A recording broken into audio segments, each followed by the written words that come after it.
Hello again, everyone. I'm Gary Gotzo, and welcome to Race First coverage of Round 12 of Season 8 of the Vigilante Racing League Truck Series. We come to you tonight from Darlington Raceway for the VRL Old School 150.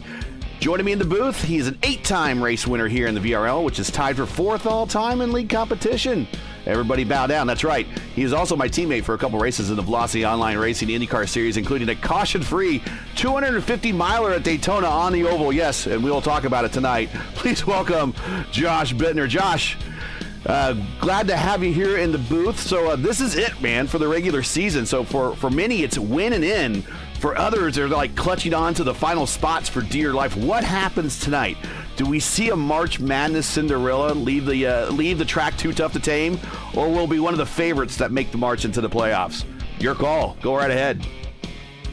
Yep, this is a driver's track, plain and simple. I think the best drivers overall are going to prevail tonight. It absolutely can be done. Look at the NASCAR side of things. You have some real Cinderella story winners recently. Regan Smith. You had Brad Keselowski winning the other day. Take a look at some of those guys. Eric Jones. Can it happen on the virtual realm? That's a real question for tonight. All right, well, qualifying underway, a minute 41 left to play here. Vaught to the top, 163.691 miles per hour on the provisional pole. Good enough there in P2. 163.6. Robertson third, Adamson's fourth. Dickerson is fifth. And we are way up in the booth here. Let's give you a little bit more sound here on the truck side of things than I do on the IndyCar side of things, because they're not nearly as loud as these guys. But we'll give you some more sound as we get this going. But trucks are still making runs. Seeing out there Alessandro Gonzalez there in the John Deere throwback. We're going to have lots of new dudes out there tonight. Feel free to if you put it in the he's a little squirrely off it too there. If they put it in the channel for their liveries, we'll try to read it out. But I might have to rely on your NASCAR prowess here, Josh, to get me on to make me look good on talking about some of these liveries. Yeah, this is my time to shine. Alejandro was rocking the Chad Little scheme right there. Got Greg Dobson and the Tony Stewart Home Depot throwback. We actually got a couple. Ooh, as Dobson gets a little bit squirrely there off of 2. We have a couple of really nice throwbacks.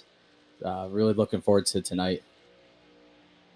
Oh, I could definitely talk about Tony Stewart for an hour. That's easy for me to do. That's, yeah. Easy pickings. Yeah, easy pickings. 1996-97. Would be your 96-97 Indy Racing League champion before he abandoned us for NASCAR. But we're watching a partially race-verse sponsored truck there with Dobson as he's making some laps. Still getting some times dialed in here. There's a lot of trucks, there's another nickel for the jar. Are very loose out there in the conditions. Track temp only 76 degrees, air temperature 73. So it's not your typical hot Darlington race, is it? No, and here's the other thing too, Gary. We have variable weather in this league, so it's only going to go down from here. Looking at the forecast for tonight, it is going down to about 70 degrees by the time this race will be over. That's going to be a huge difference. Winds are blowing east 6 miles an hour and 0% of rain, which luckily we don't have to worry about that in this series.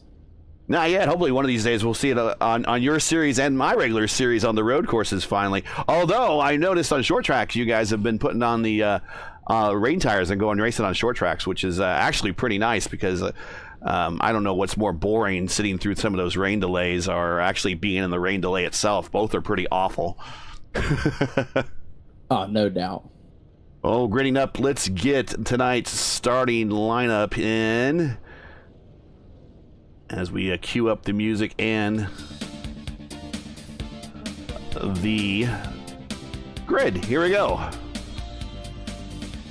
And you know, before I do that, I want to show on the grid format. I always show oval races in speed. The better perspective of what these guys are doing there. Jess Vaught on the pole, 163.691. Good enough back there. Whoa, look how close he is. 0.003 off the time for Vaught, 163.673. Trevor Robinson in the 163 bracket, and the final truck in the 163 bracket is Adamson there for P4. Dickerson, P5. He tried last week on that long run to get up into the podium there, and he did real good. We'll see if he can duplicate that, starting up into the top 5 this time. Andrew Player in 6th in that Marconi ride of his. Dustin Eaton 7th. Justin Osborne 8th. The Maestro, Ricky Wittenberg. There he is in the double nickel and then P9 right there. So we expect to see him come up through the field. Sean McDonald, he is P10 lining up there in the 23. Moving on back, Kyle Vault. He is right now in the playoffs, if I understand it, because of his win. But he might not be in the playoffs because of where he sits in points. So we'll continue to watch him tonight. 11th, Curtis 12th, Fight 13th, Mayberry 14th, Everidge 15th, Paul 16th, Gallagher 17th, Kelly Cool 18th, Ochoa 19th, Gonzalez in 20th. Dobson there in the race first car, sponsored car, 21st. Zachary Hallinan in 22nd. The hostess with the mostest is showing up in 23rd, but that's not right. But Scott Howell in going to be 23rd, I believe. George Rincon is going to be 24th. Jacob Young will be 25th. Andrew Cawthon will be 26th. Chandler Paul will be 27th, and Kevin Hunt will be 28th. And I think we got some other names in here just not going to show up on the overlay because they did not take times. But we do have a very big field here. 30 trucks coming to the green flag. Green, green, green.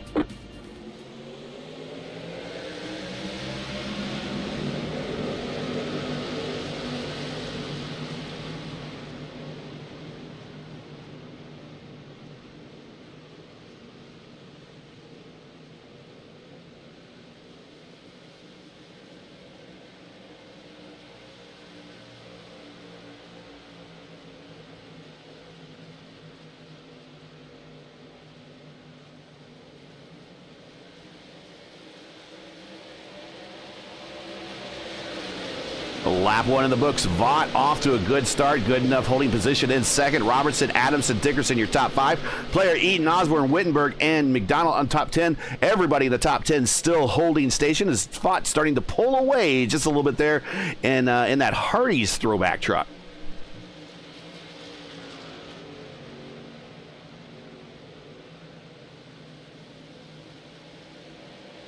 Take a look throughout the field right now. Everybody's pretty single file. Going back, you got Jesse. He's also in the Cale Yarborough, if I'm not mistaken, throwback. Good old classic Cale, NASCAR Hall of Famer. Yeah, Cale did one year driving Indy cars.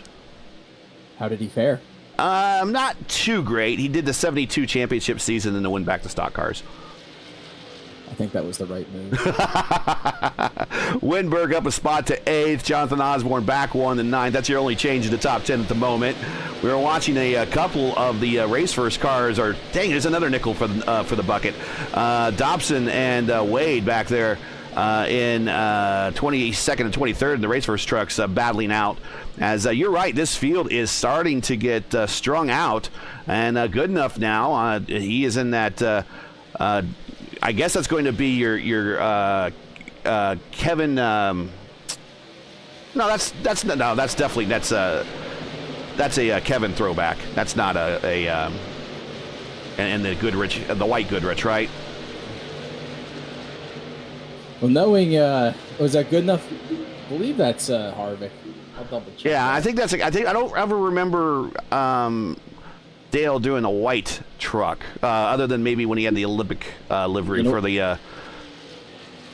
Yep, first start, Kevin Harvick. Kevin Harvick, yeah. I remember that first start. And then he won like 2 or 3 weeks later, just edging out Jeff Gordon, I think, at that one, Atlanta. When Atlanta was nice, fast, big, and smooth. Now they just turned it into something that's, well, not normal in my book. But, hey, the NASCAR fans like it. They're on a really great show this year.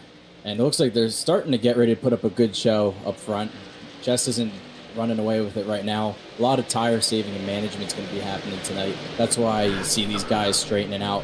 Let's look at some of the guys that like to manage their cars. First guy that comes to mind is like a George Rincon type of guy. just overall, or that team in general, good with good wiser. Those guys usually are really good at saving their cars up and using them when it matters. Who was in the wall? I think that was Kyle Vaught. I don't know if he's got sponsorship from a demolition company or something, but he tried to knock down the turn 2 wall on exit there.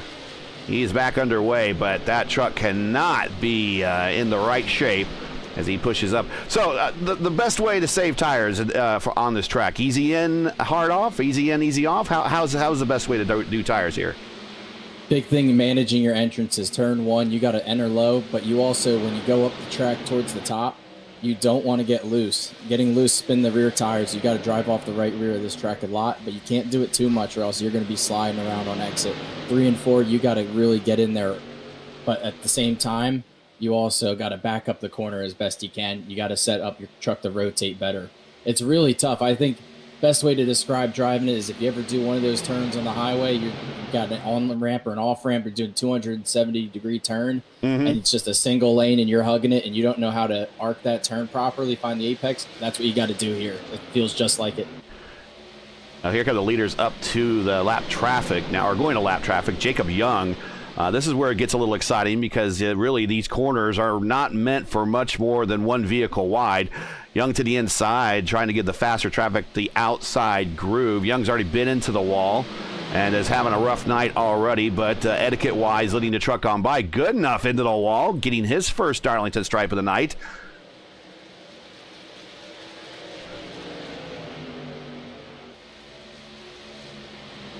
So, tell me when you do smack the wall and you do get the stripe eventually, because it's just bound to happen. Other than impacting your momentum, which is big, how does that impact how the truck handles? Because you only have one fast repair. Do you want to use it immediately, knowing that you're going to smack the wall again at some point, more than likely, or do you just really hang on to the fast repair here at Darlington, knowing that as you get later into the run, maybe that's something you want to refresh in your truck for like a last lap dash or something like that?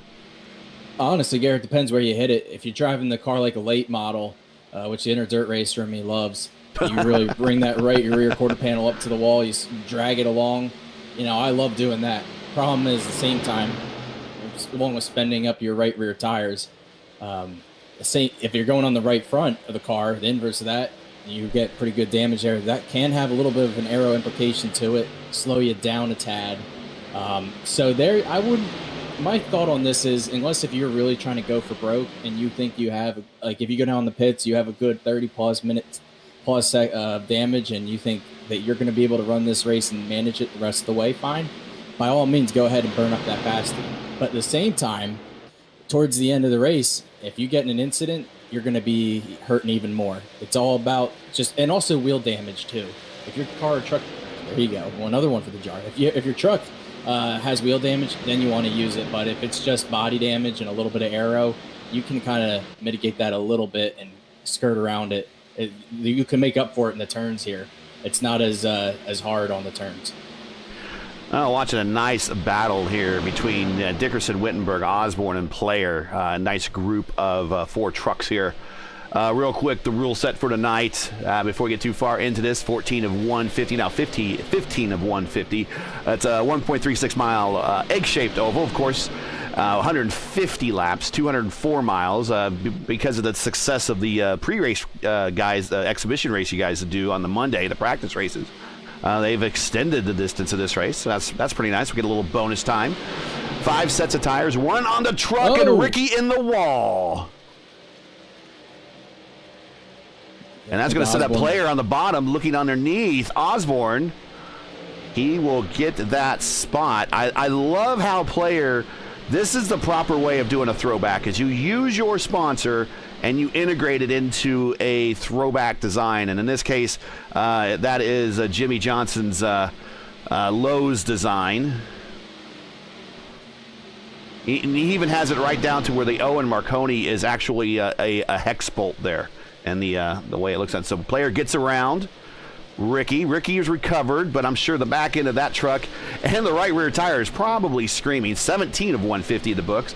So we'll get down to what we think a stint will be. as we now watch Osborne setting up Ricky. But 5 sets of tires, like I said, 1 on the truck, 4 in the pits, 65% fuel. We're suspecting that there's going to be between 35 and 38 laps, a 3-stopper minimum, and Osborne now into the wall. Yeah, he's using his stuff up right now. He's been trying to get around Ricky for the last 4 or 5 laps at minimum. I mean, he got into him there, heard him acknowledge, drop a little apology to Ricky. Yeah, this is such a hard track to pass. You really have 2-3 laps, or else if you start burning your stuff up, it's going to come back and you're going to get passed by 2 trucks like he just did. Here's Austin Paul getting loose off the corner. He's throwing race first on the side of his truck. I love the way he threw back this on the Kellogg's truck. This is a Kyle throwback. The less crazy of the Busch brothers. We got one green-white checkered attempt. Lucky dogs are enabled, wave rounds are enabled. Of course, the no restart zone and pit road speed limit. I don't remember what the pit road speed limit is here. You might have to remind me on that. But right now, Austin Paul being dogged by John Curtis in that Kyle Petty throwback of the mellow yellow car in the very early 90s, 91, 92, 93, somewhere in there. I do remember it showing up in the old NASCAR racing, the very first one from Papyrus. And then a little bit further back is David Fite. Now, I like this truck for a variety of reasons because this is a Rick Mast throwback. And, of course, Rick Mast sat on the pole for the very first Brickyard 400. And I remember that very well. I was there for qualifications that day. Yes, I'm that old. Experience. Experience. Back up front, Jesse Vaught is pulling away a little bit by 1.3 seconds, but man, he is buried in traffic right now. Right in front of him, he's got Hunt, Gonzalez, and McDowell.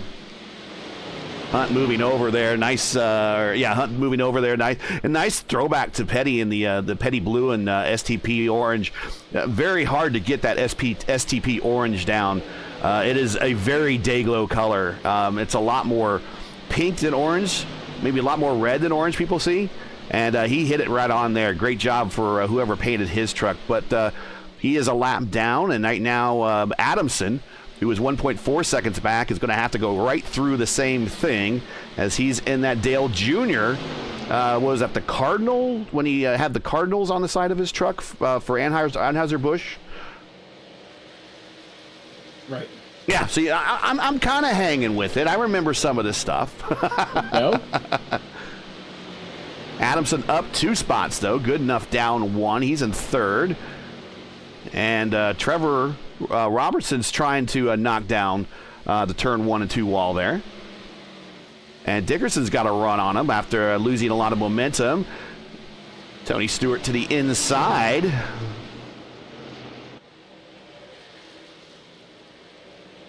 It's a nice search about 2002 throwback there, whereas I think Dobson has like a 2005 era, I want to say, throwback. Oh, the Cartoon Network ones? Yeah. The Cartoon Network, you have Trevor Robertson, and then you also have the rest of Ain't Dead Yet, Ricky, Kyle. Ooh! Good enough in the wall. That's going to really shake up here. And Dickerson was just a good run. He goes around 1. 1 had to check up, and that was Robertson had to check up.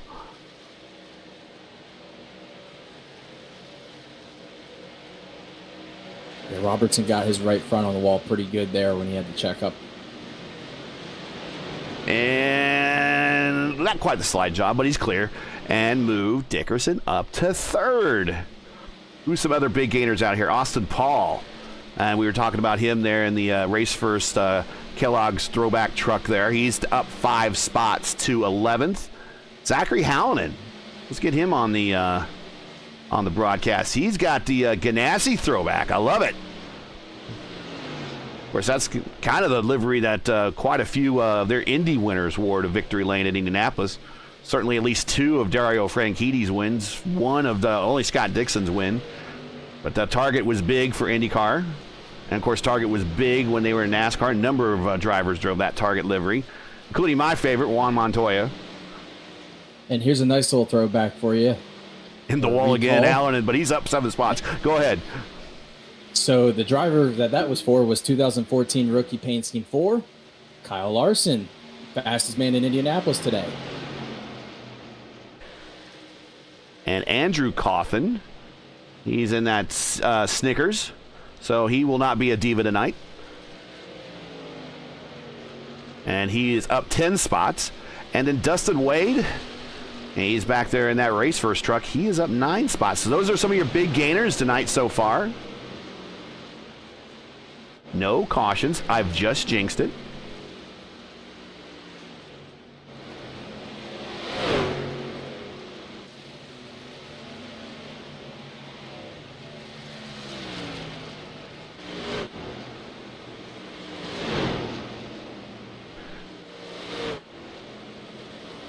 If you're just joining us, COTA's very early. This is race first coverage of the old school 150 coming to you from Darlington. It's our first race that we've ever broadcast streamed from Darlington here on the service, believe it or not. Well, we cover a lot of IndyCar, so I guess it's really easy to believe. But make sure to smash the bell there, or smash the like button, ring the bell, subscribe, do everything you need to do. That's we really would appreciate that. Don't miss out on the next race here on Race First. This is our last race for the VRL before we hand it back to the boys at AAA Broadcasting. As trucks on the apron, and also some trucks starting to hit pit road. That I've had enough of these tires. We're kind of getting into the early stages of that window. Boy, these guys are really, I mean, the last 2 races, their P's and Q's have been really polite. How long is that going to last? Until AAA comes back. They've been on their best behavior for you. Oh, thank you. Thank you very much. Well, one thing we like to do here at Race First is throw a little history at everything. Of course, this is a historic race venue. This is really right after Indianapolis, the second oldest super speedway.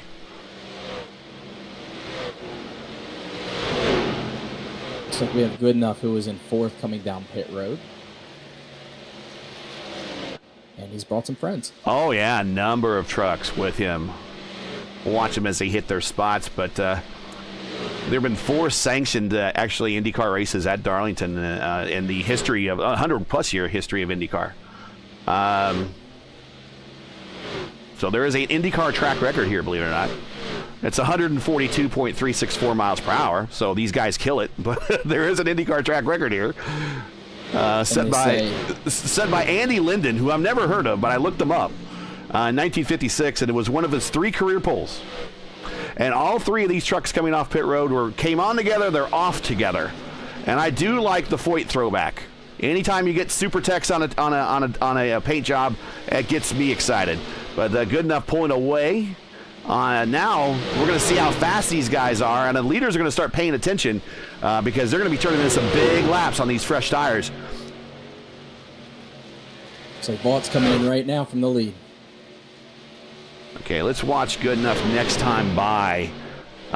His best lap already is a 29 flat.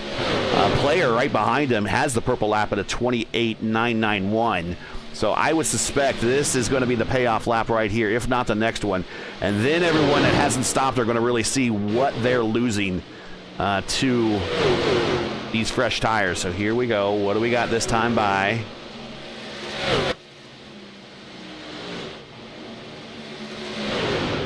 $29,651, $29,483 for Player.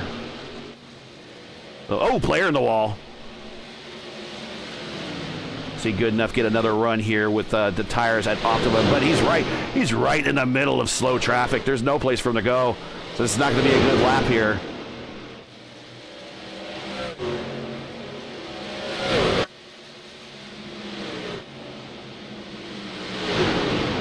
Nah, 29,909, so the traffic killed him, but we're going to see where everyone shakes out as pit stops are happening here. Oh, gosh. The 74 just repeatedly pounding the wall down the straight there. The Howden up to 6th. He needs to stop. He probably wants to take this opportunity to stop. Maybe he's trying to hit a number, I don't know. But he has not stopped. Dickerson's your leader. He has not stopped yet. He's going long, 35 laps in his current stint. Howland now moving up to second, 35 laps into his stint. And there comes Dickerson. How hard is it coming off this banking onto this apron here with tires this badly worn?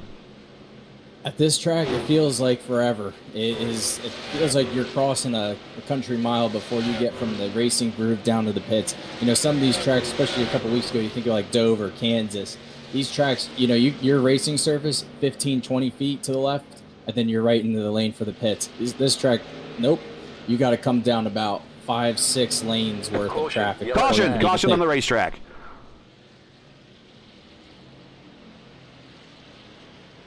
And I'm not sure where the action was. Ooh, Michael Everidge.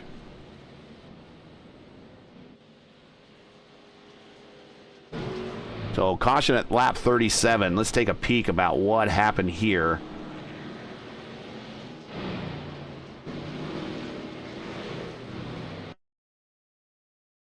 Okay, Everidge is racing with the 10. That's Andrew Cawthon, who was having a good race tonight. Going into, I believe this is turn 3. Oh, he just turns him right before the corner. I don't know how much netcode was involved there. And sends both into the wall. Looks a bit like a miscalculated entry there. He probably thought Everidge was up a tad higher. Try to get another angle.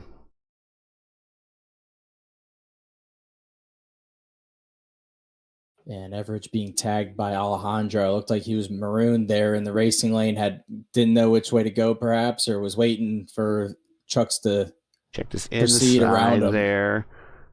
And yeah, it looks like he might have come down and didn't realize how far along possibly Cawthon's nose was along his quarter panel.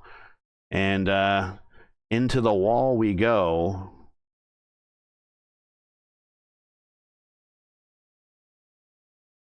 You're going to see right there. There it is. Yeah. All right. So I'm guessing pit stops are going to happen here. Everybody wants to get rid of these used tires. And we already seen how fast everyone is with new tires. So let's get back on the live TV here and reset the field as we saw what happened there. A little bit of a driving incident there, or a racing incident. I don't think there was a lot of much fault going on with the drivers. I didn't think so, at least. What's your call there from your point of view? I'd say there's a racing deal. Somebody didn't want to get past, and somebody wanted to make it pass. And unfortunately, this track, you really got to be up against the wall, and you also got to be cognizant of people not being directly on the wall. And I think that was a little bit of everybody there, honestly. It's just two guys going for it. Maybe we had Cawthon had fresher tires and really needed to get after it, especially at this type of track. You know, it's like we were watching earlier. We had guys that were coming out of the pits and were getting stuck behind guys on old tires, and it really cost them when they were trying to catch up to Jess and some of the front runners. You know, so, you really, when you got them, you got to use them. And it looks like a number of drivers, since that happened in the middle of a pit cycle, got trapped on pit road and are now a lap down, including Ricky Wittenberg, the maestro. We saw him as I was flipping through cameras trying to find out where the incident was. He was down on pit road making his stop, and because you come down pit road and you slow down so much here, you're going to go a lap down, and that's what happened. And he got caught. He is now caught a lap down, along with a number of good other drivers. Curtis, we saw him running in the top 10. He's now 16th a lap down. There's Wittenberg back in the 17th spot. Dave Mayberry was also among the top, or in the early pack there for a while, and made it up to the bottom of the top 10. Excuse me. He is 18th a lap down. Scott Howell, he is 19th and a lap down. Everidge, we saw him get into the wreck, but he's back underway and managed to stay only one lap down. Dobson, we saw him up amongst the leaders. He got caught a lap down. So that was pretty critical. And then you're going to see these trucks in front of Vaught. Kyle Vaught, Jacob Young, and Edson Ochoa, I believe. They will get the wave around here and before we go racing. And that way we'll line up 2 by 2. But a number of good drivers and good teams got caught on pit road when that caution came out. And there's absolutely nothing you can do about it. Yeah, and the unfortunate thing is everybody's got fuel and tires, so they really aren't incentivized to come down pit road up front. This isn't like a middle of a run. This was just about the end of the run, and you only got a couple stragglers that were caught. Starting to line up.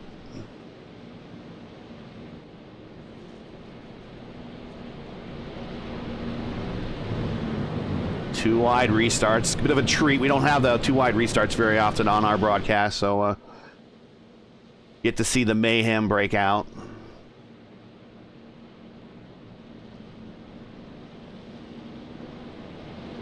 Vaught Adamson, good enough player. Your top four. Coming back to green on lap 42. Field under the command of Vaught as he brings this field up to speed. The man with already 2 wins this season, looking at another playoff berth. Here we go. Green flag, green flag.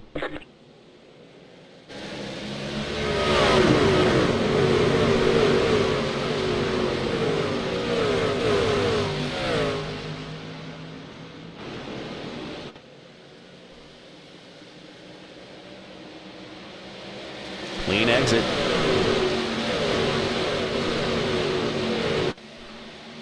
Austin Paul and a whole host of other trucks had a big mess there. Dustin Eaton, though, in the Super Tex number 14. He's working his way up the 5th spot. AJ Foyt, the all-time wins leader in IndyCar history, 67 wins. You know who's second? Mario Andretti. Scott Dixon. Scott Dixon's within 10. And he's still young enough and has time enough to get there. Trouble, where we got? Yellow flag. Big wreck in the back. We got Howland involved. Looks like the 77, Jacob Young, also. Chandler Paul and the Irwin throwback. I like that one. But let's take a look here and see what happened. And the 10, almost got into the back of the 72. I had to check. I was like, whoa! But watching the 72 because that's where some action happened. So I don't know if he was involved, but I don't know if he was actually the one that caused it or whatever here. So we're watching the 72. Okay, yeah, okay. 10's having a rough day. As the 72's, oh gosh. And the 74, who was amongst the leaders earlier, Allen involved in this one. And then we got another one of the Cartoon Network trucks involved in it. That was Kyle Vaught, too. And that's going to hurt him because he needs a good finish. Yeah, especially Carlton in the 10. He was just outside the playoff cutoff line, really. Or he could have made up some ground tonight, I would say. That's arguably 10 points worth of penalties right there between these two incidents, or you could say 5. Let's say conservatively 5 points, but just don't want to get involved, and it's kind of why I'm glad to be sitting on the couch tonight. I don't want to put myself in a bad spot. That's right, you're locked in. I've done some stupid things this season, so I don't want to finish the season like that. We're watching from Kyle Vaught's point of view, and it's just you don't have a lot of. I mean, we're on top of his lid here, so he doesn't have a lot of visibility, and by the time the 77 pulls down out of the way, he's on the scene already. And he's in it now, so that's you gotta. We're not even halfway home, and you got to go to the fast repair. It just hurts. It just hurts. Yeah, Kyle had a similar issue in the practice race Monday, getting involved where he wasn't the start of the incident, but he certainly was the end of it. Well, going through the back portion of the field, kind of see where people are sitting. Sean McDonald, showing him as the only truck to be retired so far. Edson Ochoa, we're watching him there in the Affleck throwback. He is in 28th, 5 laps down. Jacob Young, 27th, 3 laps down, along with John Gallagher, 3 laps down. Kelly Kuhl, not having a great race as opposed to last week. Remember, last week he bounced off the wall, got passed by a lot of trucks, but recovered, get a top 10. He is struggling right now, 3 laps down in 25th. David Feit, well, we saw him up in the top 10, and I think he was part of the crew that got trapped on pit road. He's down now in 24th. Down 11 spots. He's not liking his progress, but lucky for him, we have a long way to go still. Chandler Paul on pit road getting work done. He's 1 lap down. Scott Howe off pit road and rejoining the back of the pack. He is 22nd, 1 lap down. Dustin Wade in the race first truck, keeping it clean for me. I appreciate that. He is 21st right now, and I think he is leading traffic on by. Maybe he's coming to pit road. But he is in 21st, 1 lap down. Greg Dobson on the other race first truck out there. We saw him up amongst the leaders. I got trapped on pit road with that first caution. 1 lap down. Michael Everidge, we saw him in the wall. He's repaired. He is 19th, also 1 lap down. Dave Mayberry is 18th, 1 lap down. And Ricky, he got trapped on pit road. We saw that. He is the first truck, 1 lap down. So he's wanting the next caution to come out if he can lead that pack, because that puts him back on the lead lap. But right now, everybody on the lead lap is 16th on up, and that includes Kyle Vaught, who is a little worse for wear, but on the lead lap and rejoining the field. Be interesting to see here how we look. Looks like we have a good 6-7 trucks that are a lap down. Race up front is going to be just as tense in the back, trying to see who gets the lucky dog.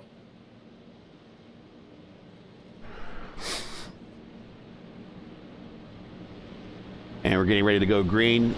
Thanks everybody for participating in chat. Shout out your favorite. We'll get them on camera for you. See, we got the number 16 being shouted out, the number 33 out there. I see an 84 fan. And getting ready to go green one more time. Coming to lap 48. Green in the air. A lot of spreading out in the back as everyone kind of looking for a spot. Ooh, up in the wall already. Player, I think, was involved in that one. Dustin Eaton down low, getting the position. Clean pass. You got some trucks a lap down involved here, trying to claw back up into this pack, at least keep in sight of the leader.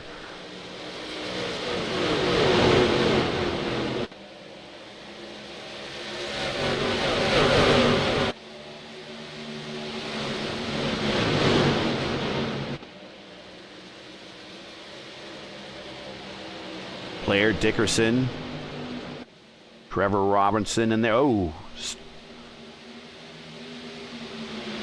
they're spreading out down the backstretch, just trying to take evasive action as trucks are bouncing off the wall.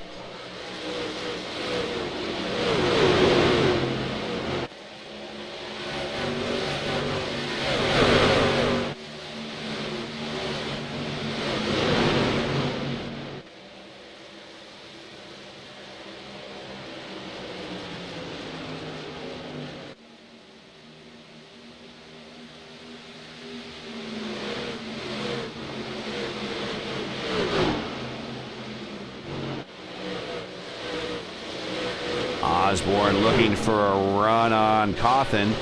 And looking inside, there's a battle for the bottom portion of the top 10. Inside, in the corner, up. Doesn't scroll off too much speed, doesn't smack the wall. That's the important thing. Gets the position move. Osborne up to 9th.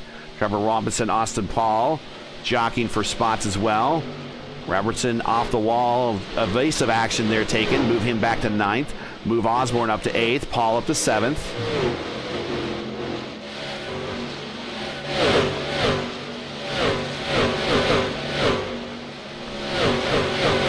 Speed shot level right there at the start-finish line.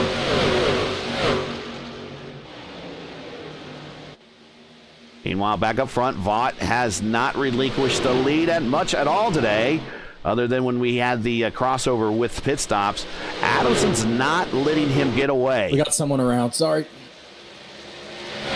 One truck around, looks like on the back stretch. Dave Mayberry, we are still green. And he was helped by Ricky. Whoops. We're going to go a little bit further back in time to check on this, but not sure what happened. We'll ride along with Ricky here in the Scooby-Doo. I don't know if the truck in front of the 29 checked up, and that's what happened.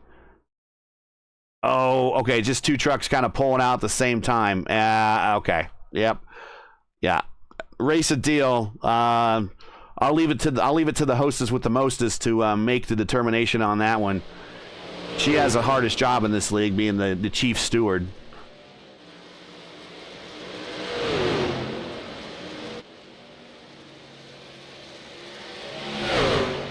54 of 150. Vaught, Adamson, Eaton now up to third in the Foyt entry. Good enough. He has kept himself in the top 5, but he's down 2 spots. He is in 4th. Player up 1 spot. He is in 5th. Dickerson down 1, but hanging tough nevertheless in 6th. Paul up 9, your biggest gainer in the top 10. Osborne in 8th, right where he started. Trevor Robinson struggling at the moment, but still in the top 10 and 9th. And Andrew Cawthon up 16 spots. He just entered the top 10. He is also, he's taking evasive action on corner exit there. A truck that is not handling very well, I can see. Yeah, somebody hide the hot dog cart from him, because he's hit everything else in that. That's when we say that if anyone has a construction company to make him the sponsor for the truck, because he's trying to tear down walls. The Cawthon Demolition Company. He is up 16 spots. Kevin Hunt in the 434. We talked about him a little bit in that very color accurate STP throwback. Up 17 spots to 11th. George Rincon, very quietly, George has worked his way up to 12th. He is up 12 spots. He did not have a good race last week. So he is looking to recover. And the Taz throwback, I love it. Gonzalez, he was in the top 10 kind of all last week at Kansas. He is on the cusp of it now. He's up 7 spots to 13th. John Curtis, he has gotten back on the lead lap. He is now 14th. Last truck on the lead lap is Vaught still. We'll see. Let's see if the father cuts the kid and he breaks if he reaches him to lap him. If it's anything like the Andretti's, it's going to be no. Yeah, I've never seen him pull over for him, let alone anybody.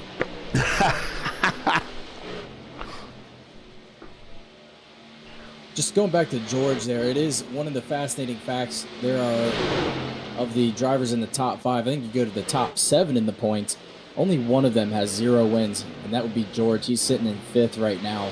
Just puts together ho-hum, great performances, average start position 17th, but his average finish is 10th. And that's really all it's about. You can put together a really good run, especially in this league where right now this season we don't have a halfway break. It's perfect for a guy like George where it doesn't matter where you are, lap 50, 100, 120, matters where you are at the end on lap 150. And more often than not, he's answered the bell and put together some really good runs this season. Just kind of the way he drives. He lets the track come to him, lets the cars come to him. Almost like, I guess you could say like a Mark Martin-esque type where really just lets the tires come. Very few people can save fuel like George does in this league. And I've been amazing. I've been outsaved by him on a couple races, and I've busted out my calculator afterwards and still can't figure it out. He's he's almost to 100 starts here in the series. No wins yet, but always reliable.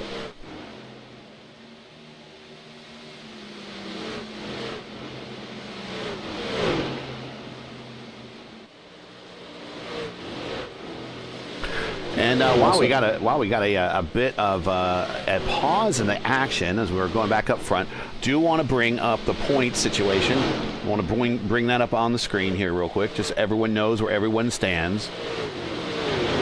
Trevor Robinson is your regular season leader of the points. Just fought P2, Pope P3, Eaton P4, Rincon, we were just talking about him, P5, very consistent run, great run for him. Dickerson 6th, Bittner.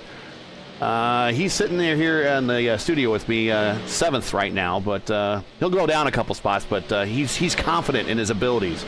Greg Klein 8th, Austin Paul 9th, Osborne 10th. Goodenough, Howland, and Cool player Curtis, Anderson, and Paul are your top 17 Everyone with a win, my understanding, is in the playoffs. So win and you're in. And everybody else that isn't with a win are fighting their way into the playoffs.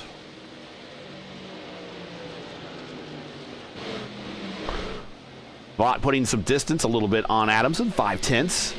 They got a big buffer over Eaton back there in third. 3.1 second behind. Player with the purple lap still. That's with the purple number next to his name there on my tree. So the tree will always show you the top 10, and we'll cycle 11 through 29 on the bottom 10 portion there. The purple number next to player there is position 4. It's purple because he has the purple lap. So we track that all race long. Here's your weather information. On the right side of your screen, there he is. 79-degree track temp, 72-degree ambient air temperature.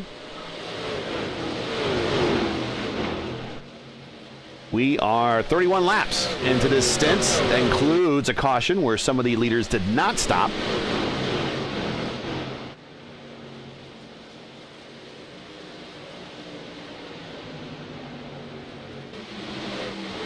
As the leaders are working around traffic. Ochoa going wide, leading trucks on by. So the kid did go a lap down. No brakes for the kiddo.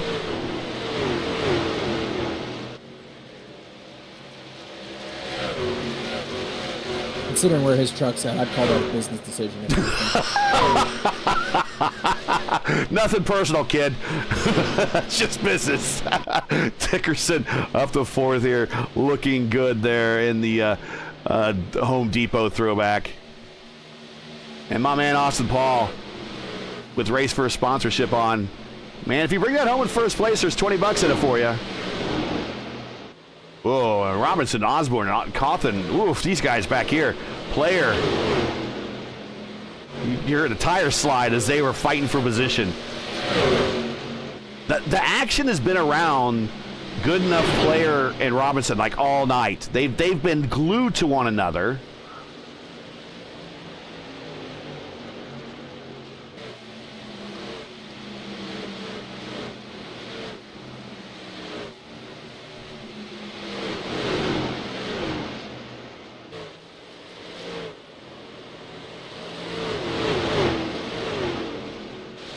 So I dipped back into the history book here a little bit. And the first race for IndyCar here at Darlington was in 1950. It was won by Johnny Parsons.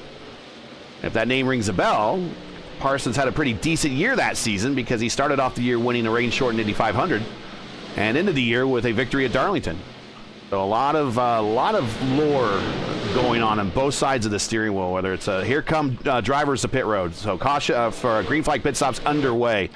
A lot of lore on both sides of the steering wheel for NASCAR drivers here. And we're cautioning these guys that just drove on the pit road. They are, and it is, who we got back in there is trying to get who that is again. The 82. That's Everidge again. He's like maybe he should have the target throwback on. I saw the 10 in there. 10's had a rough night. Oh boy. Yeah, you're not going to like this one.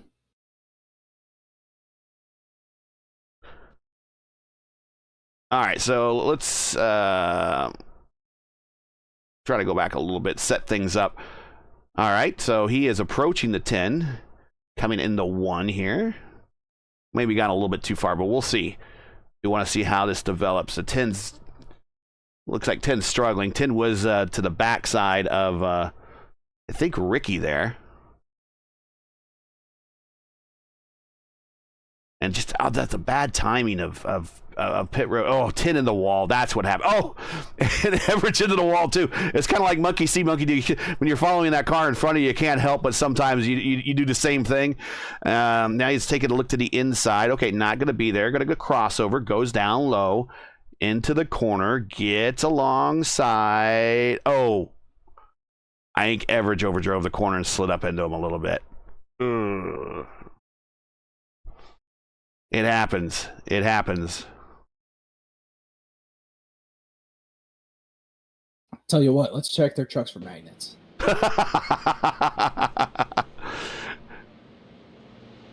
Everidge is back underway, and Cawthon is on pit road getting some work dinged out of it. He is still managing to stay on the lead lap, I think. I don't think he's going to be there very long. I think he just fell a lap down, but he's getting some work done. So a rough day for the 10 in the Snickers truck. There's another nickel. Now who's that a throwback to the 10? Do we know? The That Snickers should be Dale Jarrett. Dale Jarrett. Okay. I remember, and this is how old I get. Didn't Bobby Hillen drive the Snickers to his one and only win at Talladega? I feel like that's a Ricky question. Maybe. It might be one of those bonus questions that Gary's like, people are like, how do you know that, Gary? I don't know. I just want to say maybe I remember that. All right, so we're getting the field reorganized here as we are lap 72, right at the halfway point, getting thereabouts.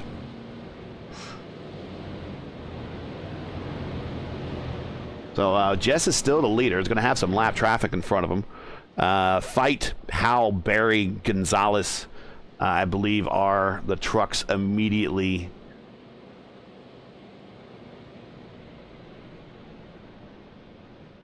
Yeah. And they should get the wave around. And if you're not familiar with that, it's just the wave around. They'll get sent around the pace truck to the end of the field. They will go to the longest line, I believe, since they're a lap down.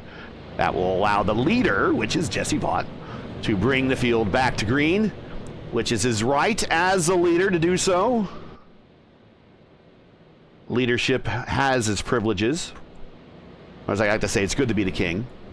Michael Adamson is P2. Dickerson, P3. So Dickerson looking at hopefully don't jinx him now, looking at his second straight podium if he can continue this run. Austin Paul up to 4th. Come on, my man. Osborne 5th. Osborne's been banging the right side of his truck up against the wall. It looks pretty good right now. Trevor Robinson 6th. Rincon 7th. He got a shout out earlier for just being Mr. Consistency and bringing a truck home, and he's got it now in the top 10. Curtis right above him there in 8th. Gonzalez worked his way now into the top 10. He is now 9th, and Hunt in the 434 is 10th. So a lot of guys coming from deep in the field. Normally you don't see that. Track position plays a big role here at Darlington. Normally you don't see guys making up a lot of spots on the racetrack. Yeah, a lot of these guys are just letting the field go single file, let the race come to them a little bit, and then start working. You don't want to try making your passes wholesale like you did at Kansas a couple weeks ago. You really got to let them weed out and then work. Annaleva Tovar. Let's go, baby. Number 14. I want the win for our anniversary. Oh, you know what? I will root for that because that's Super Tex. Any AJ Foyt reference will get excitement out of me. We like to see the 14 do well. That's two of us. Coming to green. Green flag.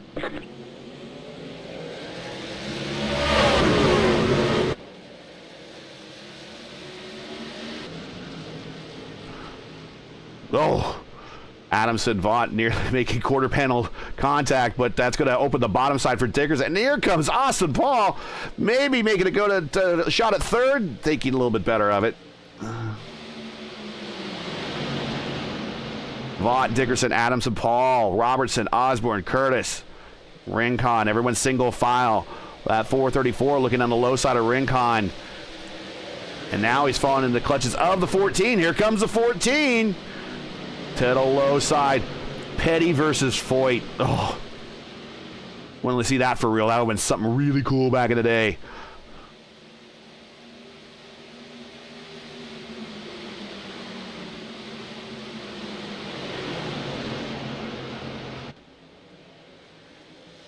Ricky, one lap down. Now he's still the first truck, first truck, one lap down. Next caution, he gets the lucky dog if he can hold this position. And he is racing bottom of the top 10. Now in the 11th spot, Gonzalez for track position. Here comes Andrew Player for position. Oh, 434! Oh, power slides off the wall. He's going to lose a ton of spots of momentum, but kept it underway. Woo! What a save. But I bet those tires aren't happy. No, he's going to be feeling that about 3 laps sooner than the rest of the field.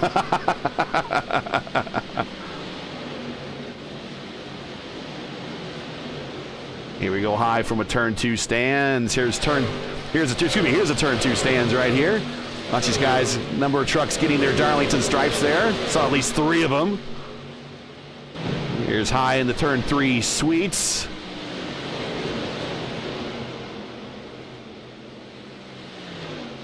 And a shout out for the turn 4 stands.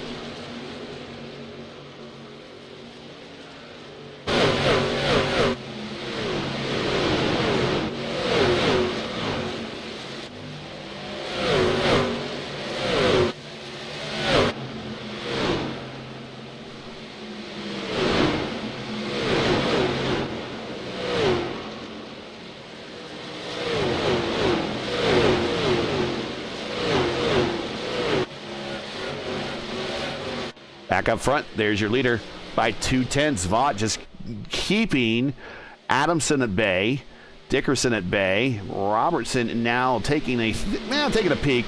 He's within shot, but he's not going to take it off. He's not going to take a shot at it right now. He's close. Austin Paul also in line.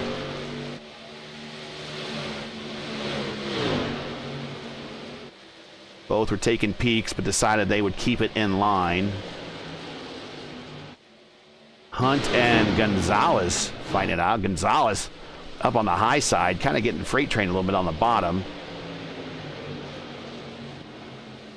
Ooh. Average almost again getting contact.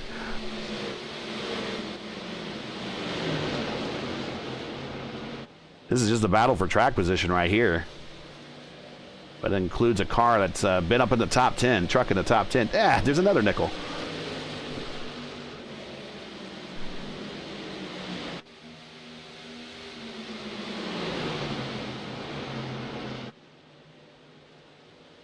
Albert Anderson says Dickerson first place. I think he's got a shot. What do you think? I'd say so, especially if some of the late race yellow comes along. Absolutely. Dickerson's had a couple great opportunities and runs lately, especially when there's a late race incident and he's able to capitalize on a good restart. He's a really good restarter in the league, that's for sure. That's really where you make hay. And this is a track where if you get a couple laps and you have an opportunity to burn some tires up, go for it. Track temp 78, air temp 71. There's your weather report.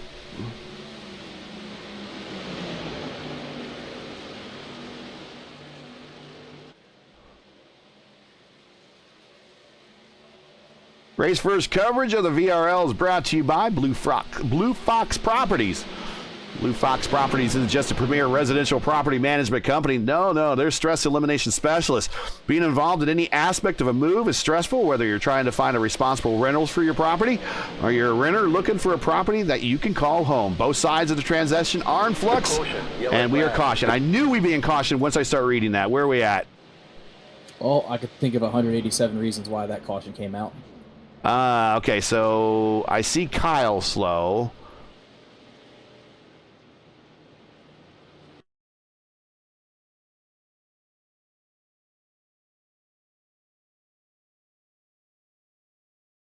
Kyle here. I don't know if Kyle caused it, but I know I saw him slow. But 72 in the 10. 72 in the 10. Kyle on the wall. Oh, coming back up the racetrack. And he came down. Oh, yeah, Kyle. 187. Oh, look at that. Yeah, 180. You know what? That's a lesson learned right there. That's a, in road course parlance, we would call that a bad rejoin. A bad rejoin. It's just you're not looking at what's coming up behind you, and you just kind of had pop right on out, and then all of a sudden you're right there with faster traffic or getting in the way, and that is a rejoin 101 lesson right there for Kyle a little bit, and we are back under caution. Yep, this track has not been kind to him. Practice race and during the race. I know this is his first week with the track and first time winner in the VRL this season. Kyle is certainly getting his rookie stripes. And I know he's not a rookie anymore, but dang it, sometimes he's still a rookie on iRacing.com, that's for sure. But anyways, I was talking about Blue Fox Properties. You can head to their website at bluefoxproperties.com or click on the link in the description. Want to thank them for their sponsorship of Race First coverage of the VRL. Also, GC Cruise Travel. GC Cruise Travel is a travel agency that specializes in cruising the seas. To learn more, visit their Facebook page or follow them on Twitter. The links are in the description. Contact Greg for your next port of call today. Also, coverage is brought to you by D&D Graphic Design. D&D specializes in custom graphics to meet your needs, whether it's a new livery for your iRacing truck or design help with pamphlets, logos, flyers, and more. D&D is your one-stop shop for all your professional graphic needs. To learn more, contact Ricky at their Facebook page at facebook.com/D&D Graphics and Design, or click on the link in the description. We want to thank Blue Fox, GC Cruise Travel, and D&D Graphic Design for their sponsorship of Race First coverage of the VRL. Speaking of Ricky, coming to pit road. Programming note while we're under caution.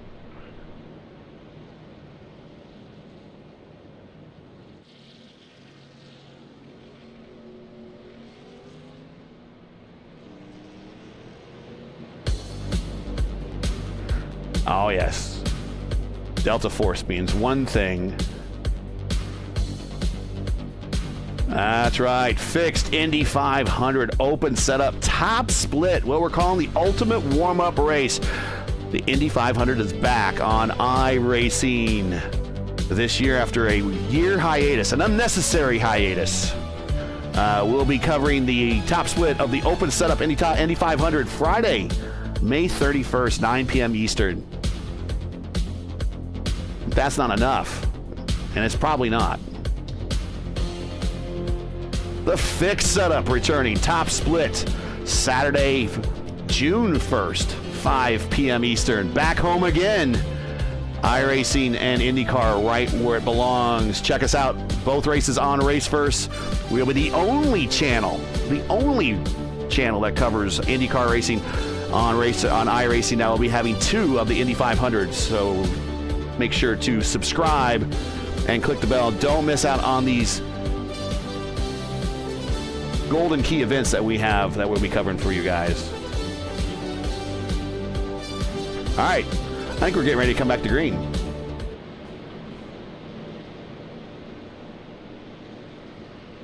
And we'll reset the field here. Coming to green: Vaught, Adamson, Dickerson, Robertson, Osborne, Paul, Curtis, Goodenough, Eaton, Player. Your top 10. We're coming to green at lap 89. Kind of been herky-jerky here with some of these cautions. Let's see if we can get into a good rhythm here and finish strong. Bottom line, kind of staying wide, letting some faster trucks on by as we go green. We're also still kind of organizing ourselves a little bit. Showing 27 trucks still running. McDonald, 29th, and Gallagher, and 28th, show retired.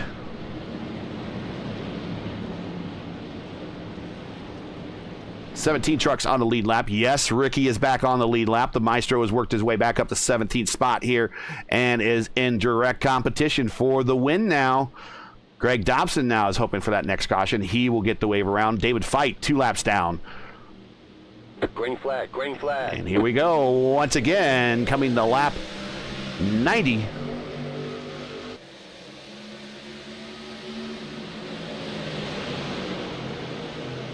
Ooh. John Curtis, he got shuffled down off the bank. He had to get his way back up on. That's, oh, Adamson in the wall. 3-4. Oh, we got trucks just spreading down wide in the backstretch as they're trying to avoid each other hitting that wall. 88 still banging that wall. I think he led the whole field off the cliff there. And this is just allowing Jess to get a bigger and bigger lead.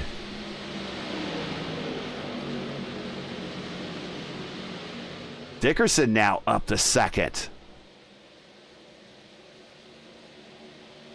Maybe they're in chat that Albert's a little prophetic, man. Maybe he knows what's up.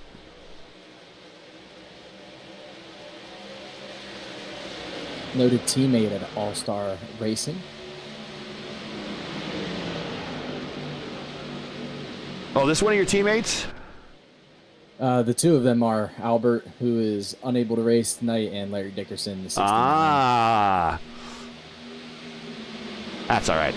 We can be biased with ones we like. Oh, Osborne up in the wall. Getting it back down. Paul right behind him. Now we got a battle for second as we got a battle between Adamson and Dickerson one more time.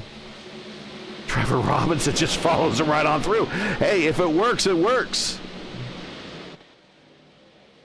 Rincon up to 12. Players Hallinan around Curtis up to 8th and 9th and 10th now.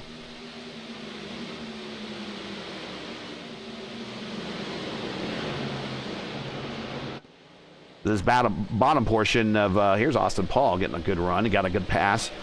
Got trucks in each other's deck lids. Paul, Osborne, Goodnight, Eaton.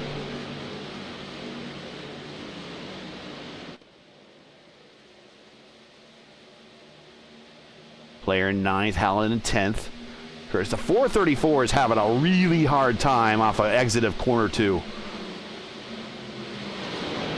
Kyle Vaught, after all his troubles, I think has executed the fast repair, and he is back on the hunt around Kevin Hunt. After everything that Tin's been through tonight, top 15 is pretty remarkable, and I think he's might have executed his fast repair for the second half of this race. I'd keep an eye out, too. He very well might be on the brink of either reaching or I don't think he has reached the incident limit yet. Oh, he's in the wall there. Man, he's trying. I think the 434 is not handling very well. I think he's struggling right now. Yeah, needs a layer pressure adjustment there in the right rear. Tin getting a big run off the top side, using the banking, coming on down. Vaught giving himself a little extra room on the wall there.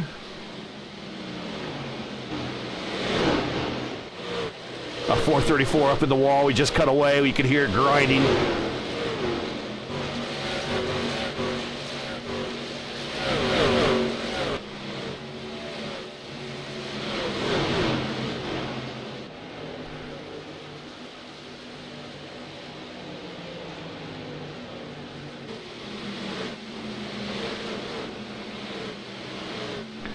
Yeah, it never ceases to amaze me. When you read on these broadcasts, you read that you ever get into reading the advertisers, and you always promise them, I want to read you once or twice a race. And as soon as you start reading, here comes a caution. Like clockwork. Like, yeah, exactly. Exactly. Oh. Paul banging off the wall there on exit of 2.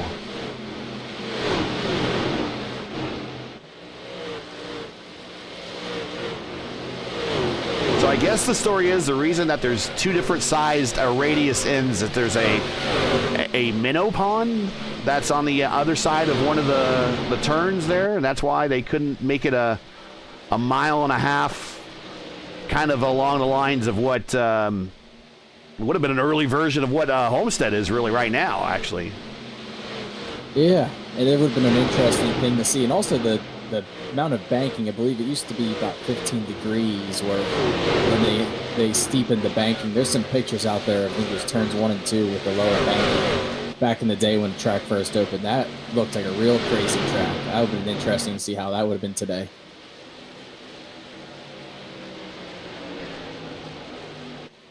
It's interesting hearing the stories originally when they build the tracks and what the original plan was and what actually came to fruition. Like Indianapolis was supposed to be 3 miles. That's what they wanted to make it instead of 2.5. Oh.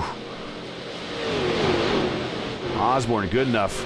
Getting squirrely on corner exit there. Banging walls. And Indianapolis was supposed to be 3 miles. And the land that they acquired was enough for only 2.5. They couldn't get the other land to make it 3 miles. You think Indy cars are fast at 2.5 miles? Holy cow, I figured it would be at 3 miles.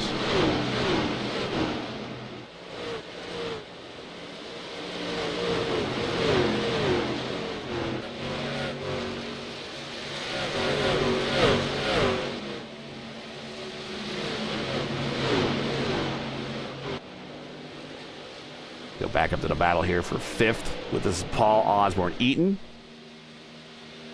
Oh, and there we go. Oh, jeez.